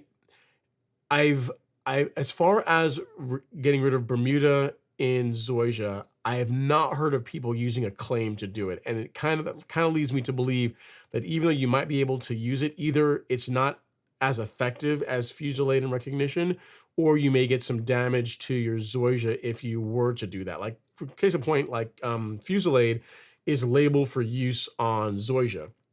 The problem is to spray it to when the rates you have to use it at to be able to control Bermuda effectively, you are going to discolor or temporarily stun or damage your zoysia. So if you're trying to keep the zoysia intact as much as possible while also controlling Bermuda, recognition and Fusilade is what I would really lean towards. That's where I would try and push you towards. As far as can you do it now or wait till spring, it depends on where you are in the country. If you're in Florida, you could still do it now. The thing is, in this case, we're treating Bermuda like a weed, right? So for the best results, you want to spray the recognition Fusilade combination at a time when Bermuda is growing more aggressively, right? So this time of year, if you're in Florida, sure, you could get by with it, but really a better time is in the spring because it's coming out of dormancy, it's going to be growing a lot, and if you need to do more than one application, you've got the spring, you've got summer, you'll really be able to get it under control with a spring, with doing it in the springtime versus now. Not saying it's going to hurt anything to do it now, but you'd likely get better results or better control if you were doing it in the spring. So where does that leave us? If you get recognition and Fusilade and decides you want to do it now and spray, that's fine. Worst case, I mean, next spring, you'll have less Bermuda in your lawn because you've taken care of some of it now, and you can just, do a couple of apps next year in the spring if need be, and that really should do a lot for knocking it back. That is what I would recommend. We have had really good results with that combination, both for folks that have St. Augustine grass and folks that have zoysia grass with getting rid of Bermuda. So I'd highly recommend it. Again, in my opinion, it's working better than a lot of people expected that it would work. It does a great job controlling Bermuda in St. Augustine and zoysia. So I would push you more towards recognition and Fusilade. All right, and if you don't, assuming you don't have it as yet, you can pick some up here. We do carry it on the Golf Course Lawn Store. And if you need anything else, let me know. Okay, next up is Mario Hornsby. He says, Bermuda is trying to take over my St. Augustine. Any suggestions? It's like the same question I just answered. Yes, Mario, I would use recognition and Fusilade. So this combination, if you go to the Golf Course Lawn Store, if you go to shop and weed killer, this combination of recognition, herbicide, and Fusilade 2 will control Bermuda in your zoysia and St. Augustine lawn. Fusilade 2, so the way this works is this, right, is such that you have to use recognition along with Fusilade. If you use Fusilade by itself on St. Augustine, you're going to damage it. And recognition by itself is not going to control the Bermuda. So what you want is to use them together. Reason being is that recognition, that's really the secret sauce in this whole setup, in that it has a safener in it called metcamifin, which allows you to spray Fusilade 2 on St. Augustine grass and also to spray Fusilade 2 on zoysia grass at the rates that are required to control Bermuda grass effectively. So I would absolutely recommend getting this kit. I mean, this setup will cover over an acre, so you'll likely need more than one app to get it done. And given if you have a normal size lawn, you're going to have plenty of applications out of this kit. We also include some surfactant in dye because that's going to allow the products to work better. The surfactant will, and the dye is going to make it easier for you to see where you have sprayed. So if you're looking to get rid of Bermuda in your zoysia, that problem used to be impossible. It used to be like, hey, kill it all off and resod, or kill off your St. Augustine lawn and get like Provista or something that you can just use glyphosate to control Bermuda. But no more.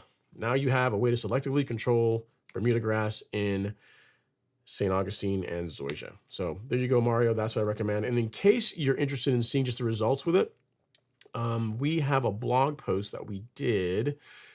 I think it was like last year at this point, because when we were testing this, we had some viewers that had it and were giving us feedback on how well it worked. And we put it all on a blog post so you can actually see. In this case, it was someone with a Zoysia lawn, but same thing applies. Same thing applies to your St. Augustine. So I will find the link here and I'll put it in the chat for you. But yeah, this blog post from last year on how to get rid of Bermuda grass in your Zoysia or St. Augustine. It kind of pains me a little bit because you're injuring Bermuda, which I love so much. So it covers, really just gives you the quick answer. Get this. This is what's going to do it.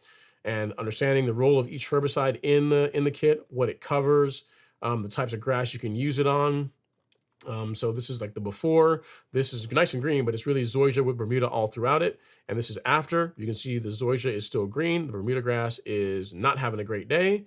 And then we talk about what kind of equipment you're gonna need as far as selecting the proper spray tip, the ideal weather conditions, time of year to do it. And then right here are the application rates, like recommendations around how to use the kit to get a good result. So I linked the kit in the live stream for you, but because I like you, I'm also going to link the blog post as well. So you got the kit and you got the blog post. You're all set as far as being able to have everything you need to get a good result. That's the way I would try and solve that problem you have as far as Bermuda in your St. Augustine lawn. All right, next up is Jared George. He says, for next year, I know leveling and top dressing aren't recommended during spring green up immediately, but let's say I do it anyway. Jared, you are like the king of, I know this is like conventional wisdom says to not do this, and like most people say it's a bad idea. But let's just say hypothetically, if I go out and I do this, what kind of problem am I looking at? That's like you. You're that guy. You're like the hold my beer guy. I think I can see it. He says, I'm looking at just a slow green up, or could I kill it accidentally? You're unlikely to kill it accidentally. You top dress in, let's say, March, which would be early if you're in Georgia. You're not going to kill the Bermuda. You are going to slow how quickly it greens up. So this is going to take longer. So I really wouldn't recommend it. Like, you're not really, in my opinion, buying yourself a lot by doing it, say, in March versus doing it in late April. But as far as, are you going to kill your Bermuda lawn if you top dress it in March? No. What are the benefits of doing it in March? It's cooler, I guess. But I mean, April isn't that much hotter than March is, so I'd say the only benefit I'd say is that it's a bit cooler than doing it in April. So ideally, I would say wait, but it's up to you. As long as you're sensible about it, and by sensible I mean a 1/4 inch to 1/2 inch of material, your Bermuda will be just fine. It will grow through it eventually. It will slow down how quickly it takes to come out of dormancy and how quickly it takes for it to green up, but it will be okay. So if you decide you want to just be that guy and do it in March, then by all means. All I'll say is take pictures. Take pictures, take videos, show us so we can see how it works out for you. And then Kevin Johnson says, I did both, Ron. What did I miss? What did you say earlier, Kevin? I must have missed what you said. Oh, yeah, you did. Yeah, you did. I got you. So you did glyphosate and fusilade. Yeah, that's good. That's what you want to do. That's what you want to do. Ron Lofton says, when raking leaves, will my spectacle flow barrier get broken? Nah, you'll be all right. You'll be just fine. I mean, if you're just out there with like a regular rake and just raking leaves up, that's going to be okay. You'll be just fine. No problem at all with that, Ron. No worries at all. That's an interesting question. Can I rake my fall leaves? Because I'm afraid of breaking the barrier. So cool. We'll save that one. All right. Next up is two-gun master. Two-gun master. What kind? Are you talking about like truly two guns? You're doing like I guess it would be pistol and shotgun, or about that 3-gun life, man? He says two-gun master, huh? Cool. You subscriber. I appreciate it. Appreciate you being a subscriber. He says, two-gun master says, can you advise me on fall pre-emergent for Bermuda grass? Location is North Alabama. Temp right now is in the mid to high 80s during the day and as low as 60s in the evening. So two-gun master really depends on your budget. If you want the best, if you want the top shelf, then, my opinion, look no further than Spectacle Flow. Great product, extended coverage. As far as keeping Poa annua out of your Bermuda lawn, really doesn't get a whole lot better than this. Only negative is it's expensive. And the reason why it's expensive is because it's that good. Outside of Spectacle, You could use Prodiamine. You could do a couple of rounds of Prodiamine, one now, another one in December-ish time frame, and that's going to work okay. It's not going to work though as good as Spectacle Flow. So as far as where you can see or look at your pre-emergent options, if you go to shop and then weed killer, and then use our carefully designed filter here on the side for pre-emergent, you will see our pre-emergent options. So Spectacle would be great this time of year. Prodiamine, either in granular or liquid form, would also be good this time of year. Dimension, you could use it, but really I would save this for the spring. So I'd say Spectacle or Prodiamine, those are your choices, really depending on your budget. One bottle of Spectacle covers like 3 acres. So if you're, I don't know how big your property is, but you're gonna have this for several years. And Prodiamine, this bag covers 16,500 square feet. So again, depending on how big your property is, you're going to have it for a while. So I'll send you a link as far as where you can pick those up in a live stream or on the store. And if you need anything else, do let me know. Now, here's the thing, Two Gun Master. A thing with pre-emergent is folks tend to be like, you know what? I'm going to wait until the very last minute to get my pre-emergent out. And I would encourage you to not do that. Given where you are in North Alabama, you're similar to where we are in Northeast Georgia. So my pre-emergent was applied beginning of this month. So I would encourage you to select a product and get it applied. When it comes to pre-emergent, a bit early is better than late. Because again, how well it works is really in the name. If you wait till the weeds are already growing and living their best life, pre-emergent is not going to do a whole lot for you. So you really want to get it in the soil, you applied and in the soil prior to conditions where the weeds that we're trying to prevent are going to start germinating and growing in your lawn. So given where you are in the country, I would pick a product, get it applied, get it watered in, and go on back to shooting 2-gun matches. All right. Hopefully that helps. I appreciate you as a new subscriber. Need anything else, let me know. All right, next up is Mr. H. It says, hey, Ron, I have squirrels that frequently go in and out of my yard digging for food/acorns. Is there a way to deter them from doing that? Thank you. Not really. You have a cat, a dog or a cat. That'll do it. I mean, have them run them off. That would be what I recommend. I mean, I guess you can, depending on how wooded or how wooded the area that you live is. I mean, you could call a service in to try and trap them and relocate them or whatever, but I mean, it's just like putting some kind of a predator on your property that makes your property less attractive for them to come and enter is really going to be your best bet, unfortunately. So sorry you're dealing with that, but get a dog or get a cat or hire a service. All right, next up is Joel Bella. It says, Cincinnati, Ohio, lawns are suffering. I've abandoned aeration and overseeding plans. They've just ruined everything. I had all this stuff I planned to do this fall, and now I can't do it because of the lawns being suffering. He says, pre-emergent guidelines for a drought area. Thank you, Ron. So the same guidelines that I would give for a non-drought area also apply to you as well, because it's not going to be drought conditions in Cincinnati forever. Like you're gonna start getting cooler temperatures, is going to start getting more rainfall, and then the snow is going to be here. You're going to get wet weather. Wet weather is not that far away from you. So a pre-emergent app now, and then another one, a few weeks before you expect your first frost is a good idea for preventing fall weeds and also trying to get that coverage to extend as long as possible into the springtime. That's what I would tell you. And again, since you have no plans now to aerate or overseed, pre-emergent is now on the table for you. And given that you have a cool season lawn, I would say Prodiamine is a good choice. So hope that helps. You can see the link there that I posted earlier on the Golf Course Lawn Store to our pre-emergent section, or I can just link it for you in the chat. I can even save you some work, Joel, and then you will be all good to go. So sorry your lawn is suffering, not looking its best, but yeah, at least you can get your pre-emergent out now, right? Which is a good thing. No weeds in your lawn is pretty awesome. So always a silver lining. He says, my first question was better worded, but it didn't show up when I hit enter. I'm not sure. Your question was fine. No worries about it, man. I figured out what you were on about. All right. We have a question here on Instagram. It says, Rotary versus reel. Feel strongly?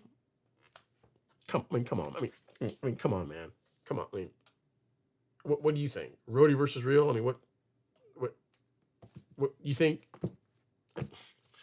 real mower every day and twice on Sunday, by far. Given now, to be fair, because I have a Bermuda lawn and because I want that golf course lawn fairway look, right? And that's like a piece of equipment like this, Greensmaster 1600 is what you need to be able to pull that off. Greensmaster, Owlet, John Deere, whatever, insert real mower. That's what you want for those types of results. If you have a fescue lawn or say an Augustine lawn or any lawn that you're maintaining above 1.5 inches, then Rotary will be fine. So really, I'm all about real mowers because that is the best tool for the job based on the goals that I am after for my lawn. So depending on what your goals are, choose accordingly. But for me, real mowers. Real mower, and real mower. All right. Jason says, hey, buddy, from the earlier question, Doveweed is also one of the weeds controlled by Spectacle per the container. Cool. Yep. So there you go. So I'm not sure then, Jason. I'm not sure why you're not getting great control as far as Doveweed goes with Spectacle. I don't have, the only Doveweed that I've ever seen in my lawn or that will try to encroach into my lawn is from the neighbors. I don't have any growing in it just natively. So I'm not sure. I'm not sure why you're having not great results with it. Not sure. Antoine Clacken is up next. He says, happy Friday, everyone. What's going on, Antoine? And then what up, Doe? Our Detroit hype man is in the house. He's entered the live stream. He says, what up, Doe, Ron? This is your hip lawn care man coming in from Detroit. Here's what I say Detroit, but it's Detroit. From the last past week, weather in Detroit has been great. 80 degrees, no rain. I don't want the summertime to go. Oh, well, peace. Yeah, I'm actually not mad about this time of year. It's nice. It's cooler. Grass is growing a little bit slower. It's kind of nice. I do enjoy the fall. All right, DDR 256. I guess what is it, like memory? We're talking about. Yes, you use a memory name for your title. He says, hey Ron, I am killing off my lawn and starting over. If I do that, should I kill it this fall so that step is done, or wait till spring to do everything? Thanks. I'm in Illinois. I would do it in the spring. I would do it in the spring personally. I wouldn't do it now. I would do it in the spring. A couple of reasons. One, you're going to have an eyesore to stare at between now and the springtime. And then if you did it like in an early spring, you are going to be either sodding or putting new seed in or seeding the new lawn in conditions when you're coming into better conditions for growth. Whereas in this time of year, you're going into conditions where growth is not going to be as good. So I would honestly wait until next year, because here's what you're dealing with if you do it now. You kill off your existing lawn now, you're going to have a dead lawn to look at throughout fall and summer and winter months. Because it's going to be dead, the chances of you getting more weeds in the lawn over this period of there not being grass there is going to increase. That's a bad thing too. And so for those reasons, I really would just wait until next spring. Just even if you went earlier in the spring, that would be okay. Than doing a full renovation now. All right, next up is Mars Beads. Says, hey, Ron, it's been pretty hot. It's still in Middle Tennessee. Finally throwing down grass seed next Thursday, renovating one section of the lawn, drainage put in, and overseeding the rest. First time doing this. Have fun with it. Have fun with it, Mars Beads. Says, wish me luck. It'll be fine. It's just grass. It'll be fine. Have fun with it. Enjoy the process. And just, document it. I'd say that. Document your journey. Take pictures of it. Take video, because the lawn will never look exactly the same way again. So you want to be able to see how far you've come. All right. Okay, I think we have another super chat. This one is from Mr. Rashid Turner is back. Rashid, I think it's the same person. Yeah. Super chat. He's contemplating a spring renovation. Neighbors are close. How would I keep the Bermuda out of a Zoysia lawn without harming their lawn? Recognition and fusillade. So now here's the thing, Rashid. You're not the only one. When I was at the Turf Park party this past weekend, I've been toying with the idea.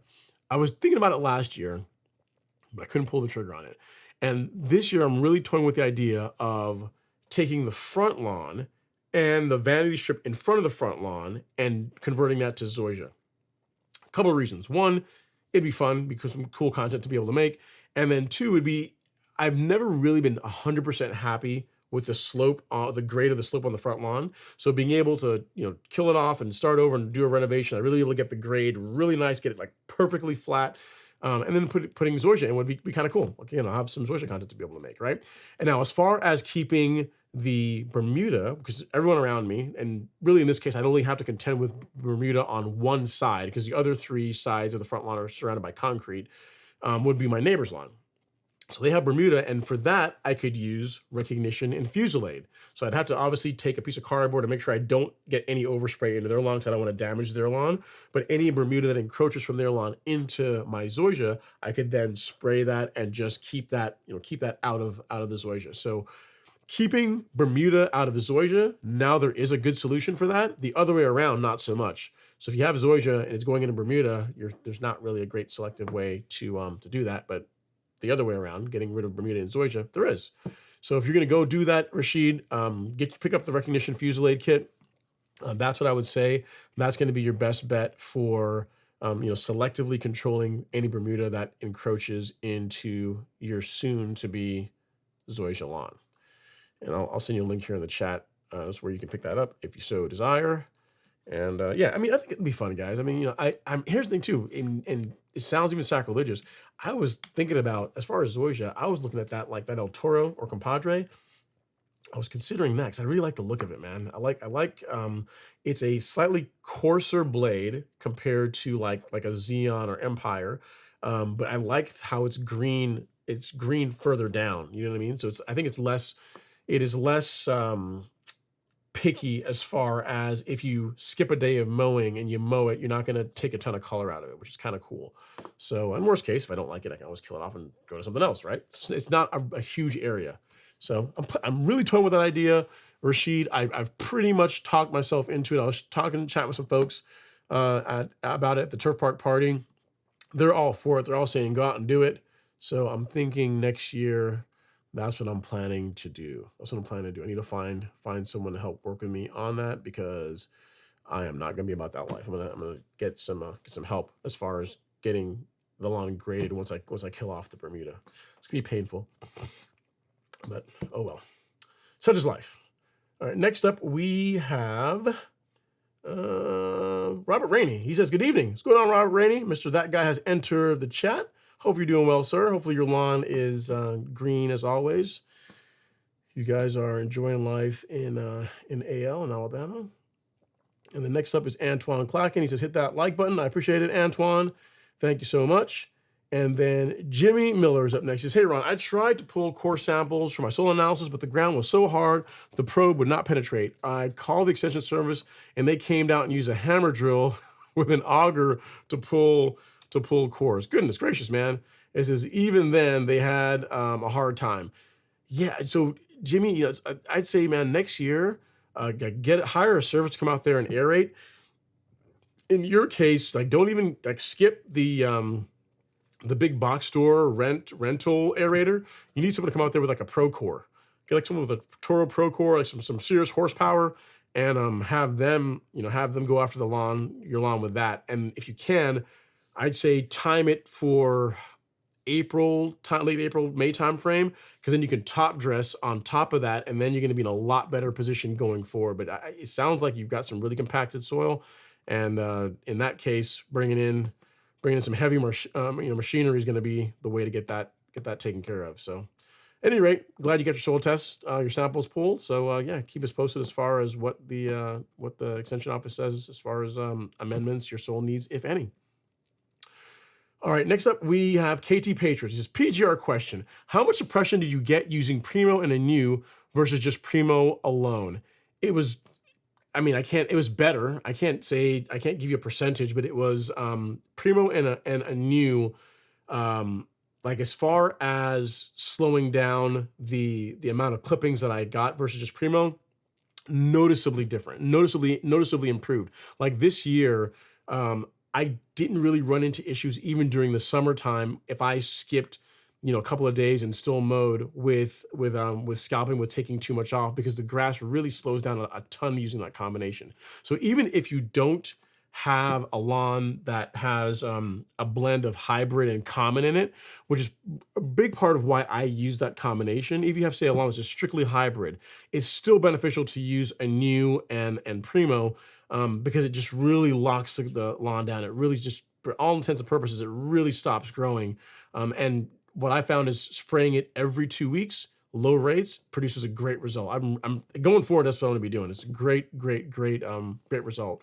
Again, I was doing some research on that combination over the winter last year. New Farm released some guidance, some documentation showing the results of using that combination. So I said, you know what, I have some, a bit of common in throughout my lawn here and there. Let's see how well it really works. And this year it's been awesome as far as suppressing, or as far as regulating the growth of both common and hybrid evenly, to where the common doesn't outpace the hybrid and it kind of sticks out like a sore thumb. It's been a game changer. So highly would recommend Primo and a new if you have a mixture of hybrid and common Bermuda in your lawn. And even if you don't have that, and you're just really trying to lock the lawn down to where it stays nice and tight and dense and just doesn't grow very much, then that combination is also great. When you pair that combo and still keep the same mowing frequency, you'll just find when you're mowing the lawn, it gets tighter, denser. The clippings that come off of it are a lot less. It's just, there's tons of benefits to doing it. The only negative really is just the cost of buying another product. But there's, outside of that, there's really no downside to it, either for just a strictly hybrid lawn or a combination lawn. And this is true for both cool and warm season turf grass. So if you decide you want to do that, you can, I think we've got a kit that does both Primo, has both Primo and a new in it. So if you go to Shop and Lawn Fertilizer, yeah, if you go to New EZ, you can buy it by itself, or you can get a new and Primo together. So yeah, I mean, in a bottle of a new, 160,000 square feet for most of you guys, that's going to be plenty. That's like, it's a couple years worth of applications. Primo, you probably have to, reload that, but a new, this bottle will last you for quite a while. So highly recommend it if your budget permits. It does make a noticeable difference in the quality, the quality of your turf grass. All right, next up is, and I'll actually, KT Patriots, I didn't send you a link. I'll show you where you can pick that up. You can read more about it. There's actually a video in the description of that link that talks about like how I like to use it under the, I think it's under, where it's under product detail. Yep, I think there's a video that shows like how I like to use it, the rates that I found in my testing work well, and give it a shot. You'll be pleasantly surprised. I've not gotten any negative feedback on that combination, and there's been quite a few people that have been started using it, and all the feedback I've gotten thus far has been very positive on both cool and warm season turf grass. Okay, Kelsey Young is up next. Says, "Hey Ron, I just did a fall renovation and was late to the meso game at the time of seeding for the spring. Should I go the route of Prodiamine or Dimension? Why would one work better than the other?" Doesn't really matter, Kelsey. Given the choice between the two, Dimension, the active ingredient dithiopyr, I think is a better choice for a spring pre-emergent because it can control young crabgrass. But if you've already got some Prodiamine, you can use that too. Either one will work. Either one of those will be just fine. But again, Dimension has the advantage of having some slight reach back against crabgrass, which tends to grow in the springtime, which makes it a better choice, in my opinion, for a spring pre-emergent. And then you could just save your Prodiamine for your fall pre-emergent apps. So in your case, if you're trying to be as optimal as possible, to dithiopyr in the spring and Prodiamine in the fall would work really well. So hope that helps. Congrats on the seeding project. And if you have any other questions, don't hesitate to reach out. Alrighty. Next up, we have Brick Rehab. Brick Rehab, I haven't seen you in a while, man. It says, located in North Texas. Soil temps is still above 8 degrees. Spectacle flow now at 0.10 ounces, and then again in November. Yeah, you could do 0.10 now, and then again in December, I would say, right? So when I say November, December, like the end of November, beginning of the start of December is when I would do your second app, Brick Rehab. Yep, that would be it. And then next up is Jocelyn Buckley. Says, "Hey Ron, I planted some grass seed a week ago and starting to see some grass pop up." Congrats, that's pretty awesome. It's coming in, right? "If I don't see any new grass come up in the bare areas, should I add more grass seed? I use Kentucky bluegrass seed." You can, but I would give it some time. So here's the thing when it comes to seeding.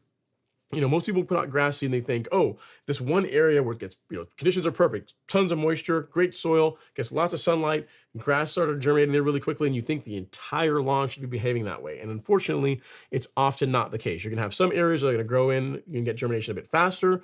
You can have some areas that are gonna lag behind, and that is completely normal.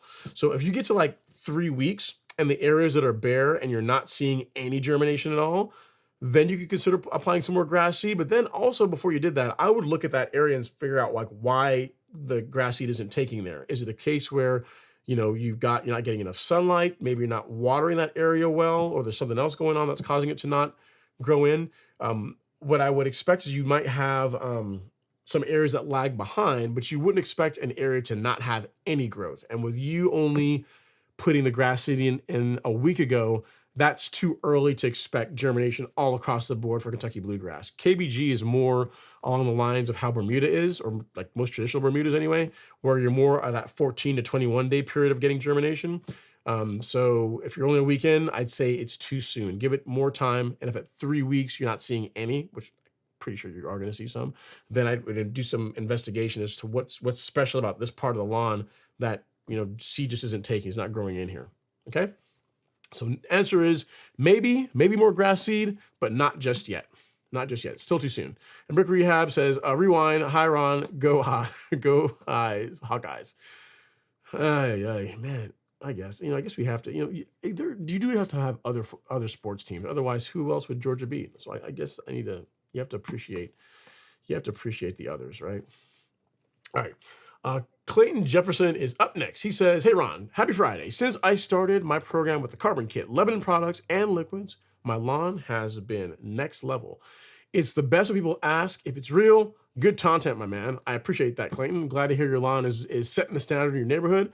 That's what we're after. As you know, the catchphrase for the store, for the business, is to make your lawn the envy of your neighborhood. You know what I mean? And if you're doing all the things, you are soil testing, feeding your lawn according to soil test results, keeping up with your mowing, pretty hard to not achieve that. So really happy to hear that you are you're setting the standard on your street.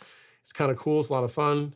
And that is a pretty good one. I mean, the two best compliments are, is the grass real? Or when they ask, what kind of grass do you have growing here? And you say, it's the same, it's the same grass as in your lawn. It just gets a whole lot more love. That's all it is, right? So when you're able to, either one of those are good. All right. Okay, lawn guy. He says, hey, Ron, I'm in Oklahoma. I have common Bermuda in my backyard. I want to turn it into a blue tag premium Bermuda. I'm not sure what blue tag premium Bermuda is. What steps do I need to take going into the fall? Kill it off, dig it up, seed, etc. If you're going to do a renovation where you're going to change common Bermuda for another type of Bermuda, I would not do that now. The time to seed Bermuda really is whenever, if you look at most Bermuda grass seed, the label is going to tell you whenever soil temperatures are in the 60s and trending warmer, which in Georgia, that would be late April, early May timeframe, is the time to really plant Bermuda grass seed. Given that we're going into the fall, now isn't an ideal time to renovate a new lawn to grow in a new lawn via grass seed. If you told me, hey, I'm going to kill it off and put sod in, that's a little bit better, but still it's not ideal. Like, really, it'd be better to do that in the spring. So if, as far as killing it off and doing a renovation, I really would wait until springtime. A couple of reasons too, right? Is that Bermuda this time of year, because the temperatures are cooler, is growing slower. And in your case, you're going to be treating it like a weed. And for herbicides to work really well, we want that weed, in this case Bermuda grass, to be growing as aggressively as possible. So when you respray, that herbicide is really going to take it up, and you can be more effective as far as the control you're going to get. So if you wait till next year, next springtime, to be able to do that, then that would be the ideal time.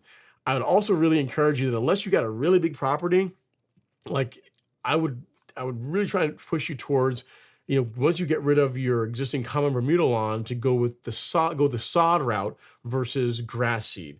Because while seed, a lot of people think, oh, I'm just gonna kill off my lawn and grow a lawn from grass seed and it's gonna be great.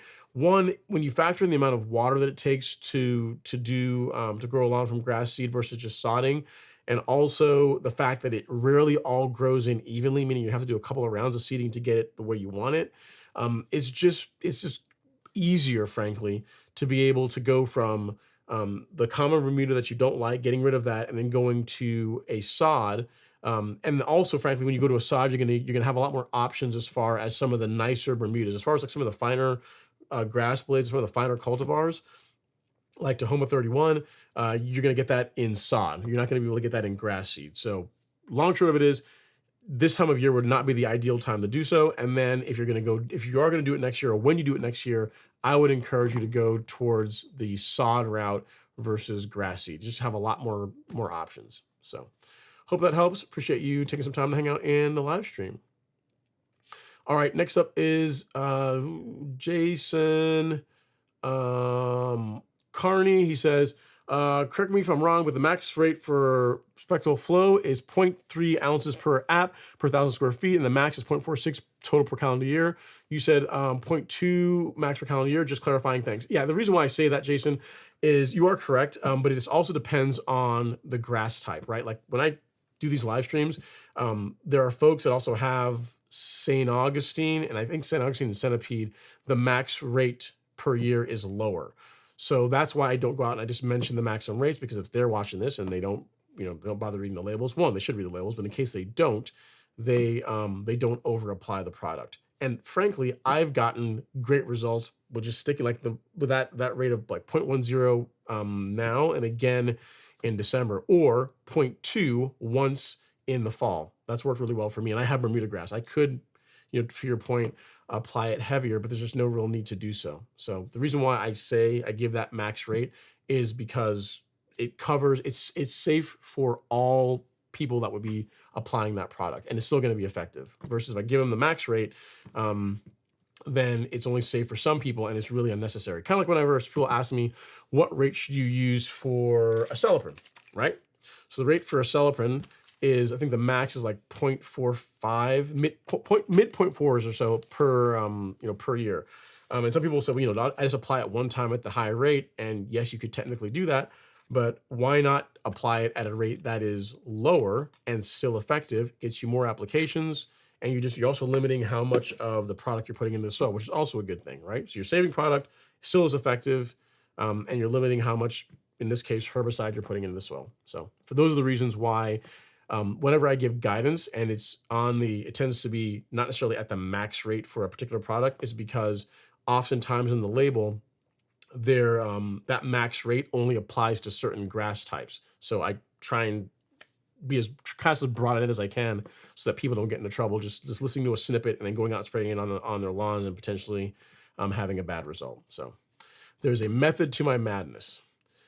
All right, Sizzler is up next. He says, my front lawn is 90% Zoysia and 10% Bermuda. My backyard is 30% Zoysia and 70% weeds. All right. If I kill off the weeds in the spring, will the Zoysia spread, or should I bite the bullet and resod my backyard, 3,000 square feet? It's really your call. Here's what I will tell you. Zoysia is a slow-growing grass. So if your back lawn is 30% Zoysia and 70% weeds, it's kind of unlikely, it's fairly unlikely that if you get rid of all the weeds, that in the course of just one season, it's going to fully grow in. You're going to have an established Zoysia lawn. Given that you're only dealing with 3,000 square feet, it's not going to be terribly expensive. It's not going to be cost prohibitive to get rid of the existing Zoysia and weeds and just resod. Because again, you're only 3,000 square feet. You'll go from no lawn to lawn overnight. You'll be happier, and I kind of think that's where you're leaning towards based on the way you asked the question. So hope that helps, sir. My vote would be to get rid of the existing and just resod. That's what I would say. Because again, it's only 3,000 square feet. It's not, you're not talking about, you didn't tell me you got like 10,000 square feet or 15,000, you didn't tell me you have like a really huge area. 3,000 square feet is really not that much to have to redo. Okay, Jared George, he says, Ron, thank you. I am an all-in on something type of guy, and that means knowing what works and what doesn't. I like to test the limits. It's knowledge for me, and I get it, man. I get it. And that's the nice thing, right? With lawns, there's very few things you can do to a lawn that are permanent, that you can't fix, or that time won't fix. So, yeah, I get it.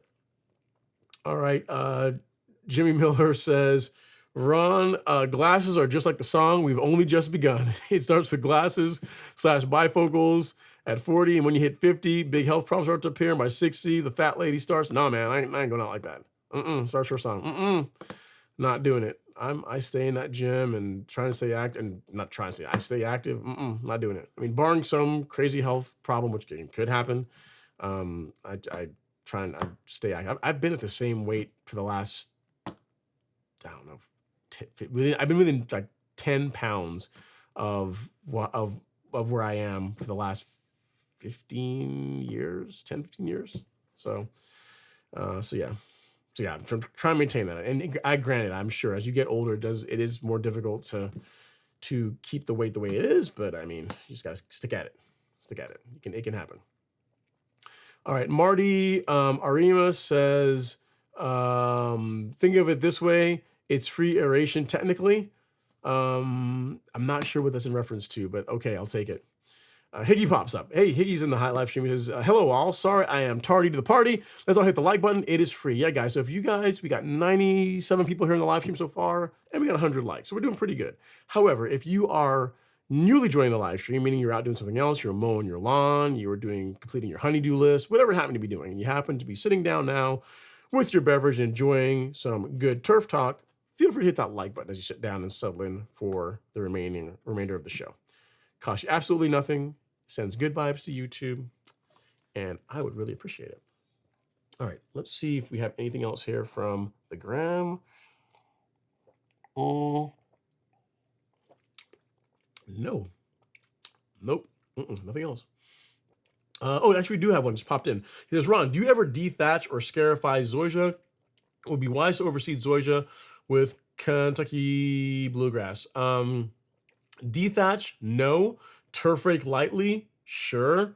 Overseed with bluegrass, I wouldn't. So there's the answer to your question. Dethatch, no, I wouldn't do it. Scarify if you go light, sure. And then overseed, no. I personally would not do that. I wouldn't do it.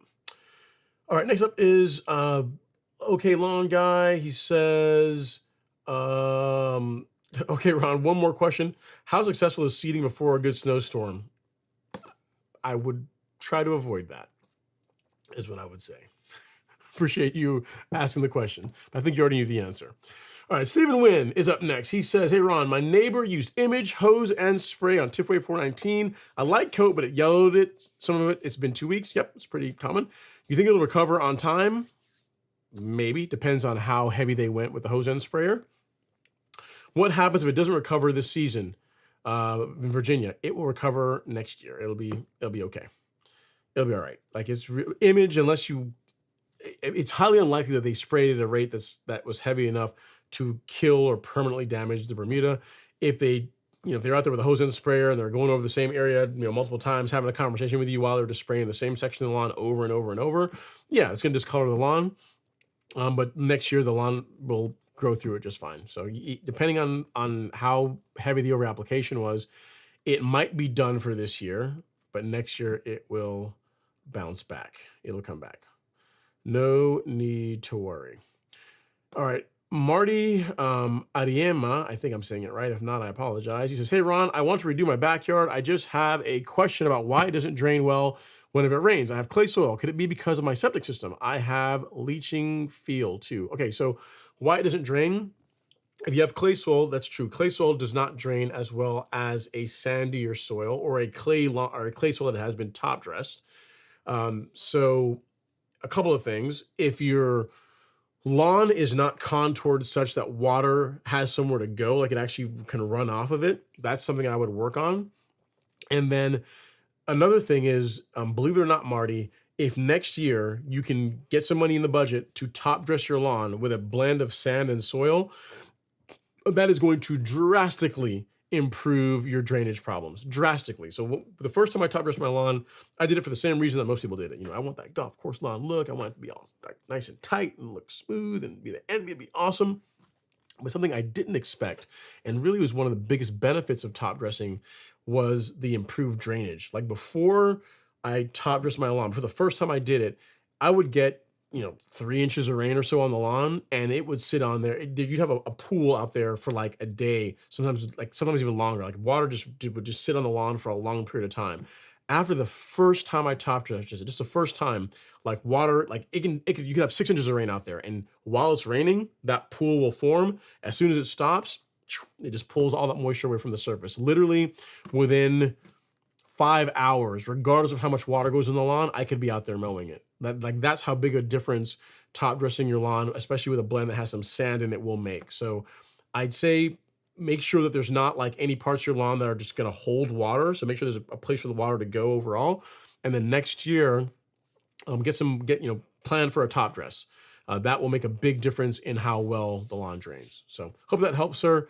It's next year in the spring is a great time to do it. As part of a renovation, top dressing is a great time to get that done. If you can plan to renovate anyway, why not put some sand down? R. Carter says, just to confirm, Prodiamine for the fall and Dimension for the spring. Yes, and again, it's not a hard, fast rule, but again, if you just think about it, Prodiamine tends to last a little bit longer than dithiopyr does, and which is good because if you're applying pre-emergent now, which would you want to do if you're like in this part of the country, it's good, but it's not quite the length of time that Prodiamine lasts isn't quite long enough to really carry you into late February, March timeframe.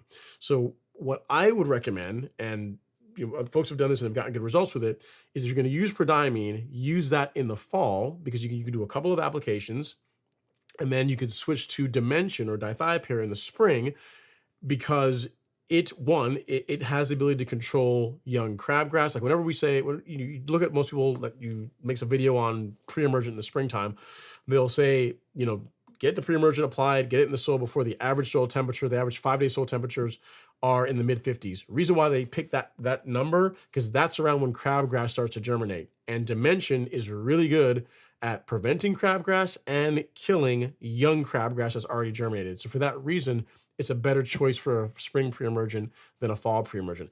It doesn't really matter which one you use when. You could do Dimension in the fall if you want to, but if you just think about it, it's more optimal. It makes more sense to use it as a spring pre-emergent than a fall pre-emergent. So hope that helps, R. Carter.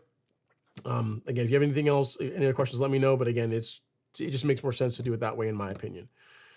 All right, let's see here. We have Killer Fuzz. It says, I'm wondering what herbicide I can use to kill King Ranch blue stem grassweed and then seed a Bermuda lawn for a customer. Thanks.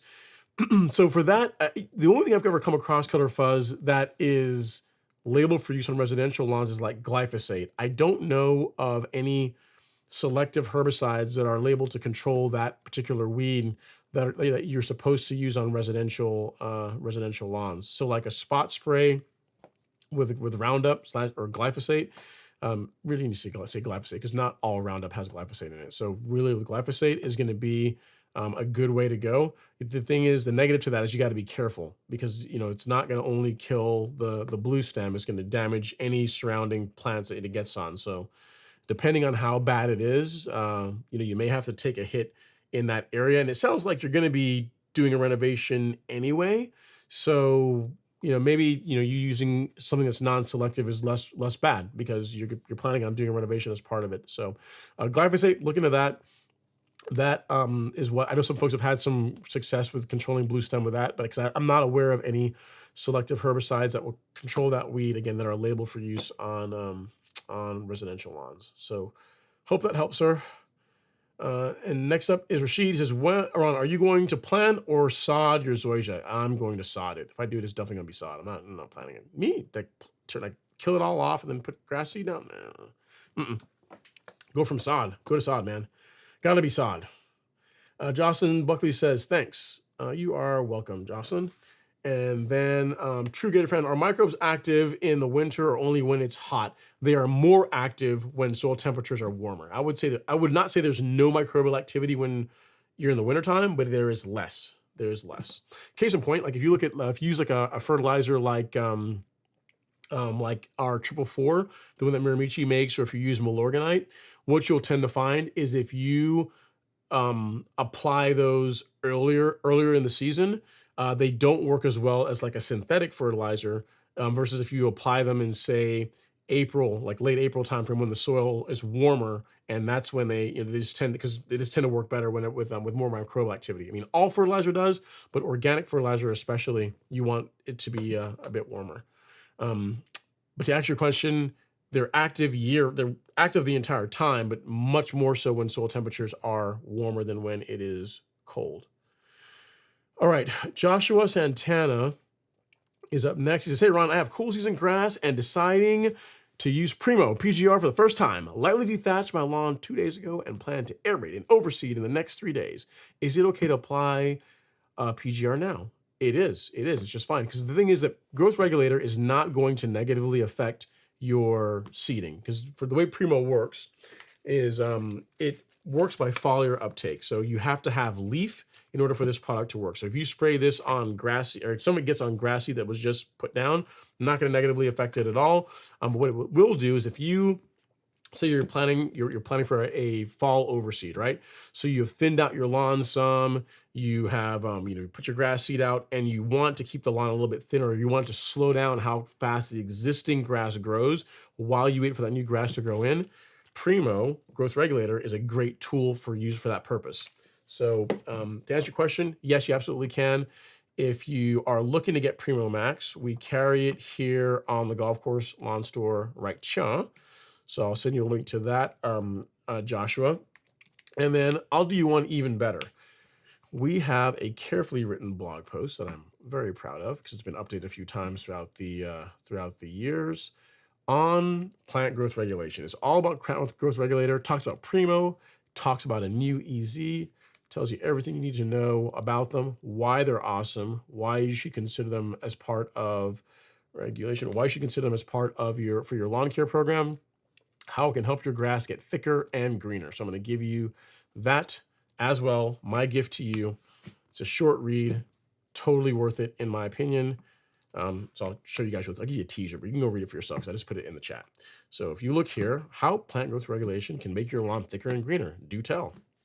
It talks about what growth regulators are, how they work at a high level. A video that I did on plant growth regulator. This one's strictly on Primo. Talks about Primo Max.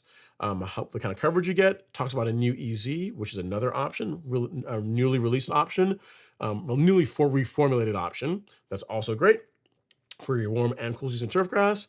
And then how you apply it, tips for applying it to get a good result, not damage your lawn in the process, how to use Primo and a new EZ together. And then, of course, no blog post would be complete without application rates.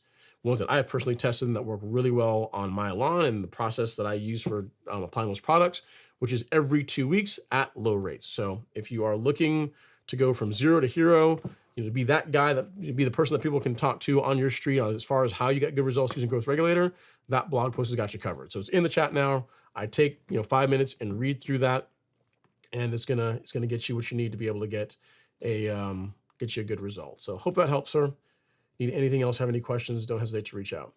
All right. Okay. Long guy says, Ron, what are your thoughts on scalping Bermuda going into the fall? I don't. I mean, I know some people do it, but I don't really see a need to, and I don't. I mean, I maintain my lawn at pretty much the same height of cut year round.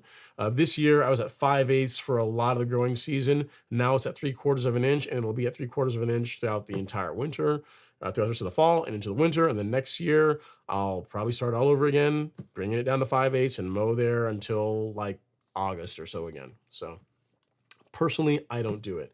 There are people that do that, but I don't see a real need. A few words spoken says, I have nutsedge really badly. So if you, depending on the kind of grass you have, few words spoken, you have a couple of options for controlling sedges in your lawn. So if you go to the Golf Course Lawn Store, go to shop, and then go to Weed Killer. If you have warm season turf grass, the best option for controlling sedges, in my opinion, is a herbicide called Certainty. You're going to want to use it with surfactant for best results, but this works faster and is excellent for controlling sedges in warm season turf grass. So this is what I recommend if you have a warm season lawn. I'll send you a link to this one first. You'll have that one covered. Let's see here, at few words spoken. And now if you have a cool season lawn, then you can't use Certainty because it'll kill it. In which case you can use Sedge Hammer, which covers less sedges than Certainty, doesn't control POA annua, which Certainty does. But it will work on cool season turf grass. Actually, Sedge Hammer will work on both cool season and warm season lawns. The reason why I don't recommend it for warm season lawns is because it's just a lot slower. It works a lot slower, and it doesn't control as much as Certainty does. So in every way, in my opinion, if you have a warm season lawn, Certainty is a superior product to me. So the only reason why you would buy this is if you have cool season turf grass. So there you go. So you got both of them, few words spoken. In both cases, be sure to use surfactant with them for the best results. All right, Claude Thompson says, hey, Ron, hope all is well. If I overseeded my cool season lawn 2 days ago, can I apply Primo Max to the existing grass to grow slow growth as the new grass takes root? Absolutely, Claude. It's a great use case for Primo. There's no problem with doing that whatsoever. It will not hurt your existing, will not hurt your seeding, the grass you're trying to grow in, and it will slow the growth of your existing lawn, which is, I think, what you're trying to do. So yes, absolutely, I would, I'd highly recommend that. It's absolutely a use case. As a matter of fact, if you look at the label for Primo Max, there's actually a small section on there that talks to the fact that it will not negatively impact a seeding project, because it's designed to only work on leaf. It works by foliar uptake. So if it gets on some grass seed that's starting to grow in your lawn, there's no problem with that at all. So by all means, you can use that as part of your seeding project. Great idea. It's actually a use case for Primo. All right. Next up is few words spoken. It says, what seed would you use on Bermuda grass if you have nutsedge?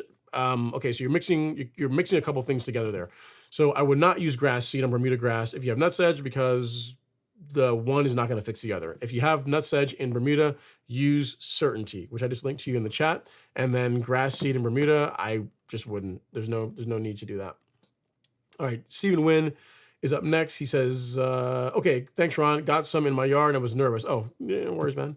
About as far as having some Bermuda creeping into your Zoysia, there are tools to be able to take care of that.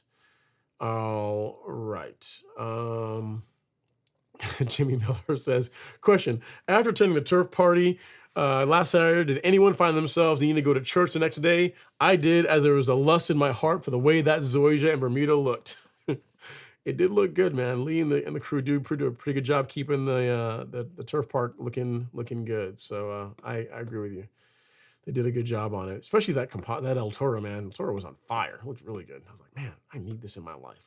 Maybe just on the front lawn, though. Thinking about it, I'm really just right at the edge. I'm thinking for next year. Could be a fun project. All right. No Name is up next. He says, hello, Ron and fellow lawn enthusiasts. I've missed my lawn squad. I'm looking forward to some great lawn talk. Well, I've been here for a while, No Name. Hopefully, if you watch the replay, assuming you just showed up, that it's still fun and useful for you. All right. Next up is Claude Thompson. He says, one more question. I'm purchasing Headway and Caravan G, along with Country Club fertilizer with humic. When would be the best time to apply each to my cool season lawn? Thanks. Great question, Claude. So it depends on why you're getting them. So if you have an active disease problem in your lawn now, then apply a fungicide now. Outside of that, I'm a fan of applying fungicide in the spring during the months of May and again in June, and then again in the fall in October and in November. If you do your applications during those times of the year, which is, again, we're assuming that you don't have a disease problem, that does a lot for keeping disease at bay in most lawns. The only time I really step outside that, again, is if you have a disease problem that's like going on right now, in which case you would treat it right now. And the fact that you got Caravan and Headway, that's a good option.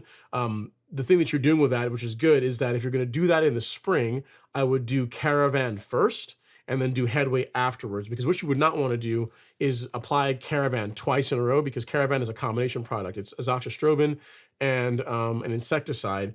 Starts with a T. I forget. I can't pronounce it, but it's a combination product. So there's no need really to apply the insecticide 2 months in a row. So if you did Caravan, let's say in May, you could then move to Headway in June, and that would be just fine. And in the fall, if you're going to do your fall apps, you could use Caravan in the fall, but really I would just do a couple of rounds of Headway personally. I wouldn't necessarily use Caravan would not be my first choice for the fall fungicide app, because really, if you're going to be applying it in October, we're getting to the point at that point where there's not a whole lot of risk of damage from insects. And if you're dealing with armyworms, that's something you could have an issue with this time of year, Caravan is not labeled to control that. You'd have to use a celiprin in that case, right? So if for the spring, again, May and June, Caravan Headway, great combination, no problem at all. In the fall, if you're going to do an insecticide, do acelepryn. And if you're going to do just strictly a fungicide, I would do either just Headway or do Pillar SC if you want to go the liquid route. And then for insecticides, personally, I'll tell you what I do. On my lawn, I use acelepryn for my insecticide, and I use Headway or Pillar SC for my fungicide. I don't use Caravan. The only real advantage to Caravan is that it's a bit less expensive than buying Headway and buying acelepryn. And if all you really care about are like, say, grub control, it's a great option.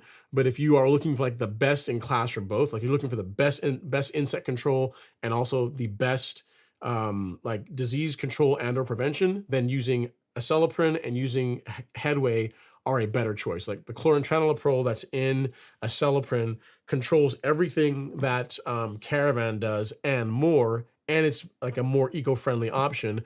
And then Headway has propiconazole in it, which will cover like your dollar spot and a few other diseases that the azoxystrobin that's only in Caravan does not. So Headway has everything that Caravan has and more, and acelepryn controls everything that Caravan does and more. But it's as a combination product and a way to save a little bit of money and just easier, like a one and done or one and covers a lot type product. Caravan's a great choice. So I'm not really bagging on Caravan. I'm just saying that if you're going to do it, you know, your May application is when I would do Caravan, and then for your fall insecticide, you really want to do something like acelepryn instead. So hope that helps.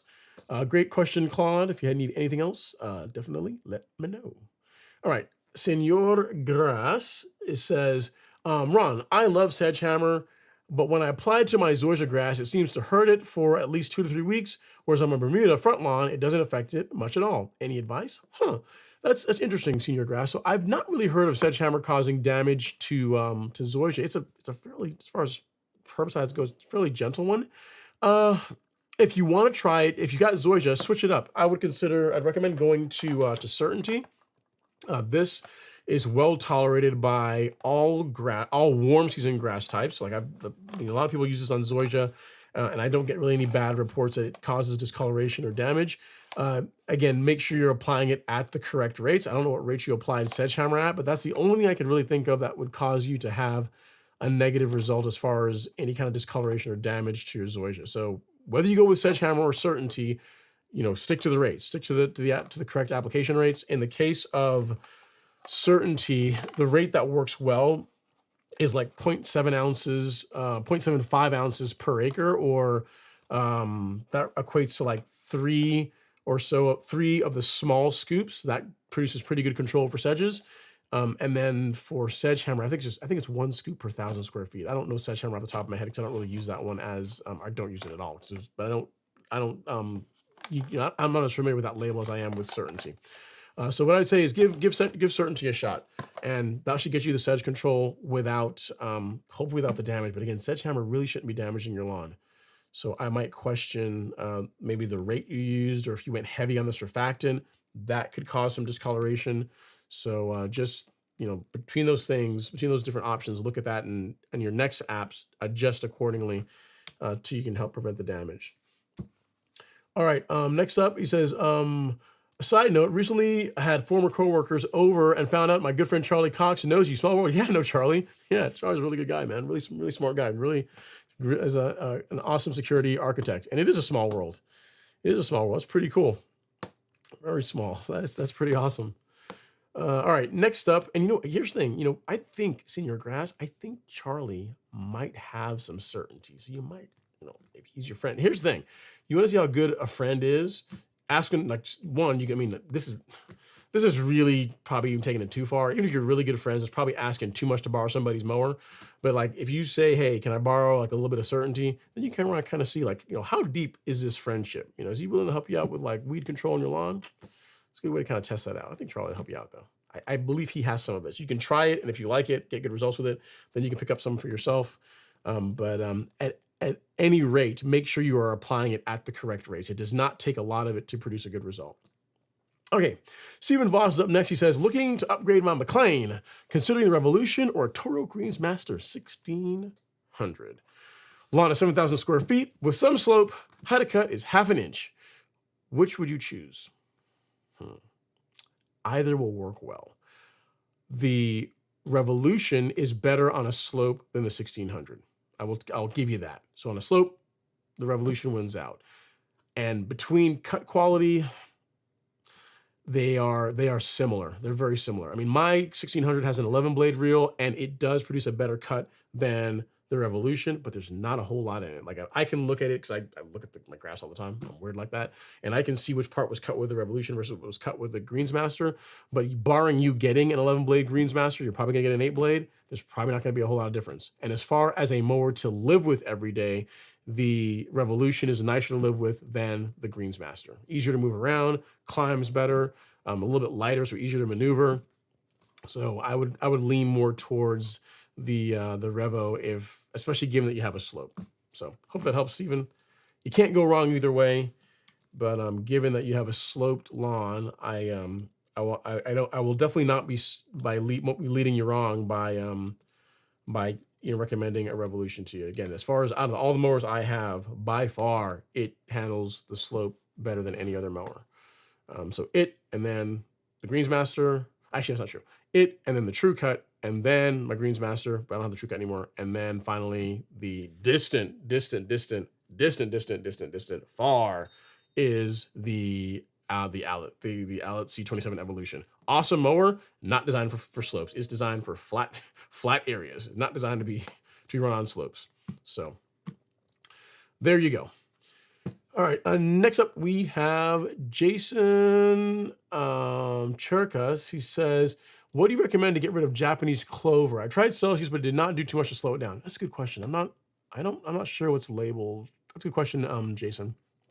I don't know off the top of my head. So I'm guessing you have a warm season lawn because you're using Celsius. Let me see what controls. Well, ask Google. See what controls Japanese clover. Lesped. Oh, that's something for Lespedizate, the L word. I don't know, man. I mean, so if you applied Celsius, what rate did you use? Assuming that it's labeled for it. Like, look, just doing a quick search here. 2,4-D. You might try a three-way.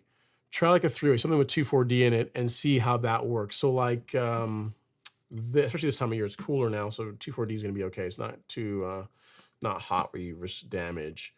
Give Triad Select a shot. So I'm sending you a link here now for it. The nice thing is it's actually not that expensive, and based on what the Google is saying, that could be a better option for you, or another option for you other than Celsius. Use surfactant with it for best results. So give that a shot, Jason. Do some digging, but I mean, I think that will like a couple of the herbicides that they recommend for controlling that particular weed. Two of them are in that three-way, so that should help you out. All right, next up is JT. He says, just bought a house, congrats on a house, with a terrible lawn, about 90% weeds, and the rest Bermuda. There's more Bermuda than that, man. You just see the 10%, but there's more Bermuda just waiting to come out and shine. He says, since I just bought the house, I can't justify to sod 9,000 square feet for the foreseeable future. What would you do in my case? I would get the weeds under control and then see what you have. I would imagine that given that it's a new home, you might have a lot of weeds in the lawn, but there's likely a lot more than just 10% Bermuda there, because when they sodded it with Bermuda, right? So while the lawn may have been neglected, maybe the house sat in the market for a while, so it took a while for someone to buy it, or the weeds took over or living their best life. Once we get those under control, the Bermuda should really begin to take off and thrive, and should grow in nicely. So what I would say is thing one is control the weeds. Given that you said your lawn is a salad bowl, a good combination that will work well on Bermuda and covers a broad variety of weeds is to use Celsius herbicide, which covers your broadleaf weeds, and then Certainty, which covers your sedges and some grassy weeds. So this combination is safe for Bermuda grass, and that's what I would use to help clean that up, and then see what you're working with after that. I think you'll be surprised that once you get that the weeds knocked back, and you start feeding it and mowing it, that the Bermuda will take off and really begin filling in quite nicely. So I wouldn't be so quick to throw in the towel yet. And to your point, you just bought the house, like going out and resodding 9,000 square feet, not cheap. And I don't personally think you need to do it. So this is a kit that I'm talking about that has both Celsius certainty, has a surfactant, which you want because it helps the herbicides work better, and a bit of dye to be able to see where you sprayed. Hope that helps, JT. Next up is Descendo. He says, hey, Ron, first time in your live. Honored. I'm honored to have you here. I prepped soil today to lay sod tomorrow morning. During the prep, at least 10 to 15 grubs were found in 1,000 square feet. Oh, sacrilege. What would you recommend I do from here? Thank you. I would apply an insecticide. You can put out, recommend, I say I apply an insecticide. I would recommend you apply a Celiprin. That's the one that I would give you. So if you go to the Golf Course Lawn Store and you go to shop and our carefully curated fungicide and insecticide section, you've got a Celiprin available in a granular form in case you just want that easy button, or you got it in a liquid form in case you want that easy button, but in liquid form. So either of these will work. They're both equally effective. I mean, if you're looking to get faster results, a Celiprin SC, because it's already liquid, is going to work a little bit faster than the Celiprin G, but either of them will work for your purposes. You can apply this on, new sod. That's not going to be a problem. And then that's going to, prevent the chance of damage of grubs causing you damage to that new sod you're about to put in. So would highly recommend a Celiprin. I'll give you a link to it here in the chat, Desando, and that's what I would go with. That's what I'd go with. Hope that helps. All right, next up we have TNDC07. He says, if you had to choose Spectacle Flow herbicide or Celsius herbicide for Bermuda grass in North Carolina to control Poa annua. If I had to choose, it would be Spectacle because it can prevent Poa annua, whereas Celsius really is not going to do a whole lot against Poa. Like even Spectacle, if you got Poa already in your lawn, it's not going to do a whole lot. But as far as preventing, having of the two, which one is labeled to do something against Poa and is going to be effective and been proven to be effective against Poa, that's Spectacle by far. So if you're asking me a question, Spectacle Flow or Certainty for Bermuda grass in North Carolina to control Poa annua, my answer would be it depends on what you're dealing with. If you've already got Poa annua in your lawn, I would use the post-emergent herbicide, aka Certainty. And if you don't have Poa annua in your lawn as yet, and you're trying to prevent it from being there and becoming a problem, then you would use Spectacle. So it's not really an either or because they are different. One is a pre-emergent, one is a post-emergent. Both will control Poa annua at different stages of its growth cycle. So it's not like you really can substitute one for the other. Hope that helps, TNDC07. It's a good question. We are all about keeping that Poa out of our lawns. And again, in my opinion, Spectacle is by far the best stuff for doing it. Only negative is not cheap. They are proud of it. With good reason. I mean, it's a great product. It's a great product. And they know it. And they're like, if you want it, you're going to pay for it. So I get it. All right. Next up is Gary Kellett Jr. He says, Ron, as you've heard, we've had hot and dry temps in the Midwest, so overseeding is out, but we have cooler temps with some rain coming. Should I lay sod in certain areas? I mean, what are you trying to accomplish, Gary? If you have, I guess, an area that's bare and you want to put some sod down, sure, that would be okay. I guess it depends on what you're after. Like I would only think of using sod if you had an area of the lawn that was damaged and now it's a big bare area and you're going to use sod to help fill that in, then sure. But it's like sod is not really a replacement for overseeding. So I guess what you're trying to solve is a problem of like a bare area in your lawn. And in which case, yeah, putting a piece of sod, some sod in there, that would be fine. Hopefully you still have quite a bit of time between now and when you start getting like really cold weather, which could be damaging to the sod.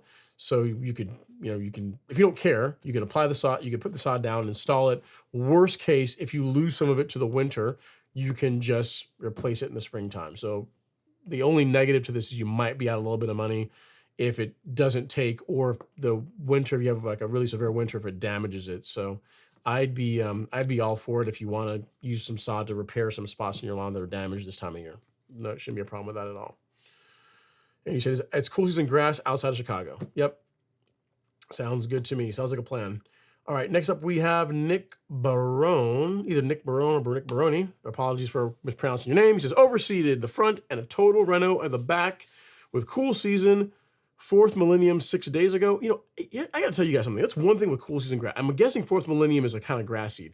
You guys, for cool season grasses, you guys have like some of the most exotic names for grass seed. You know, it's like just all kinds of, and again, for warm season grass, you have like Monaco and Tahoma.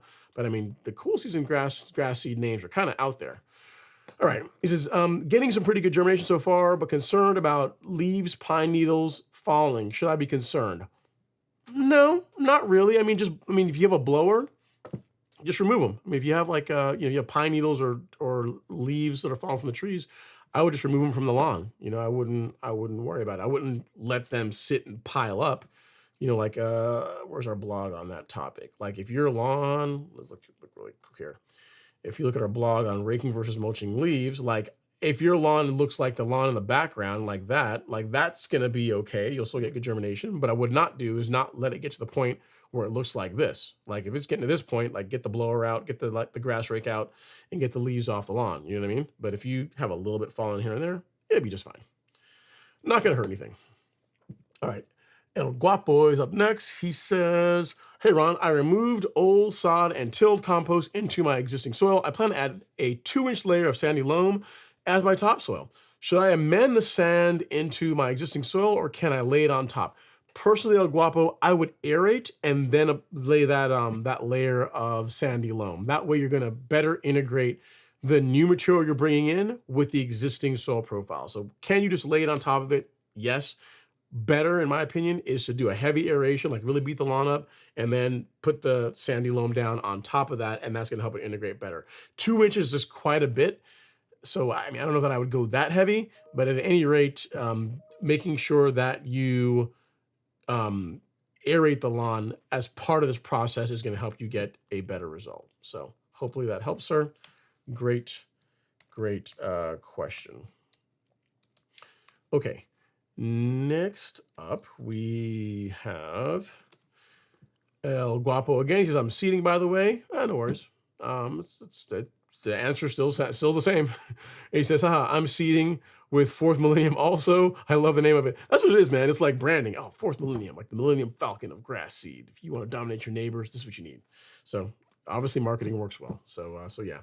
But yeah, if you're doing a full renovation, so you're killing off the existing lawn, you're not really worried about grass growing through it, and then you want to aerate and then put down a couple inches of the sandy loam and then put the grass seed on top of that, sure, that would be okay. But if you're talking about like top dressing or like a leveling project, that 2 inches is, in my opinion, is far too much to put down at one time. So it sounds like you're doing the former. Renovation, in this case, aeration now, hopefully, sandy loam, grass seed, watering, domination, right?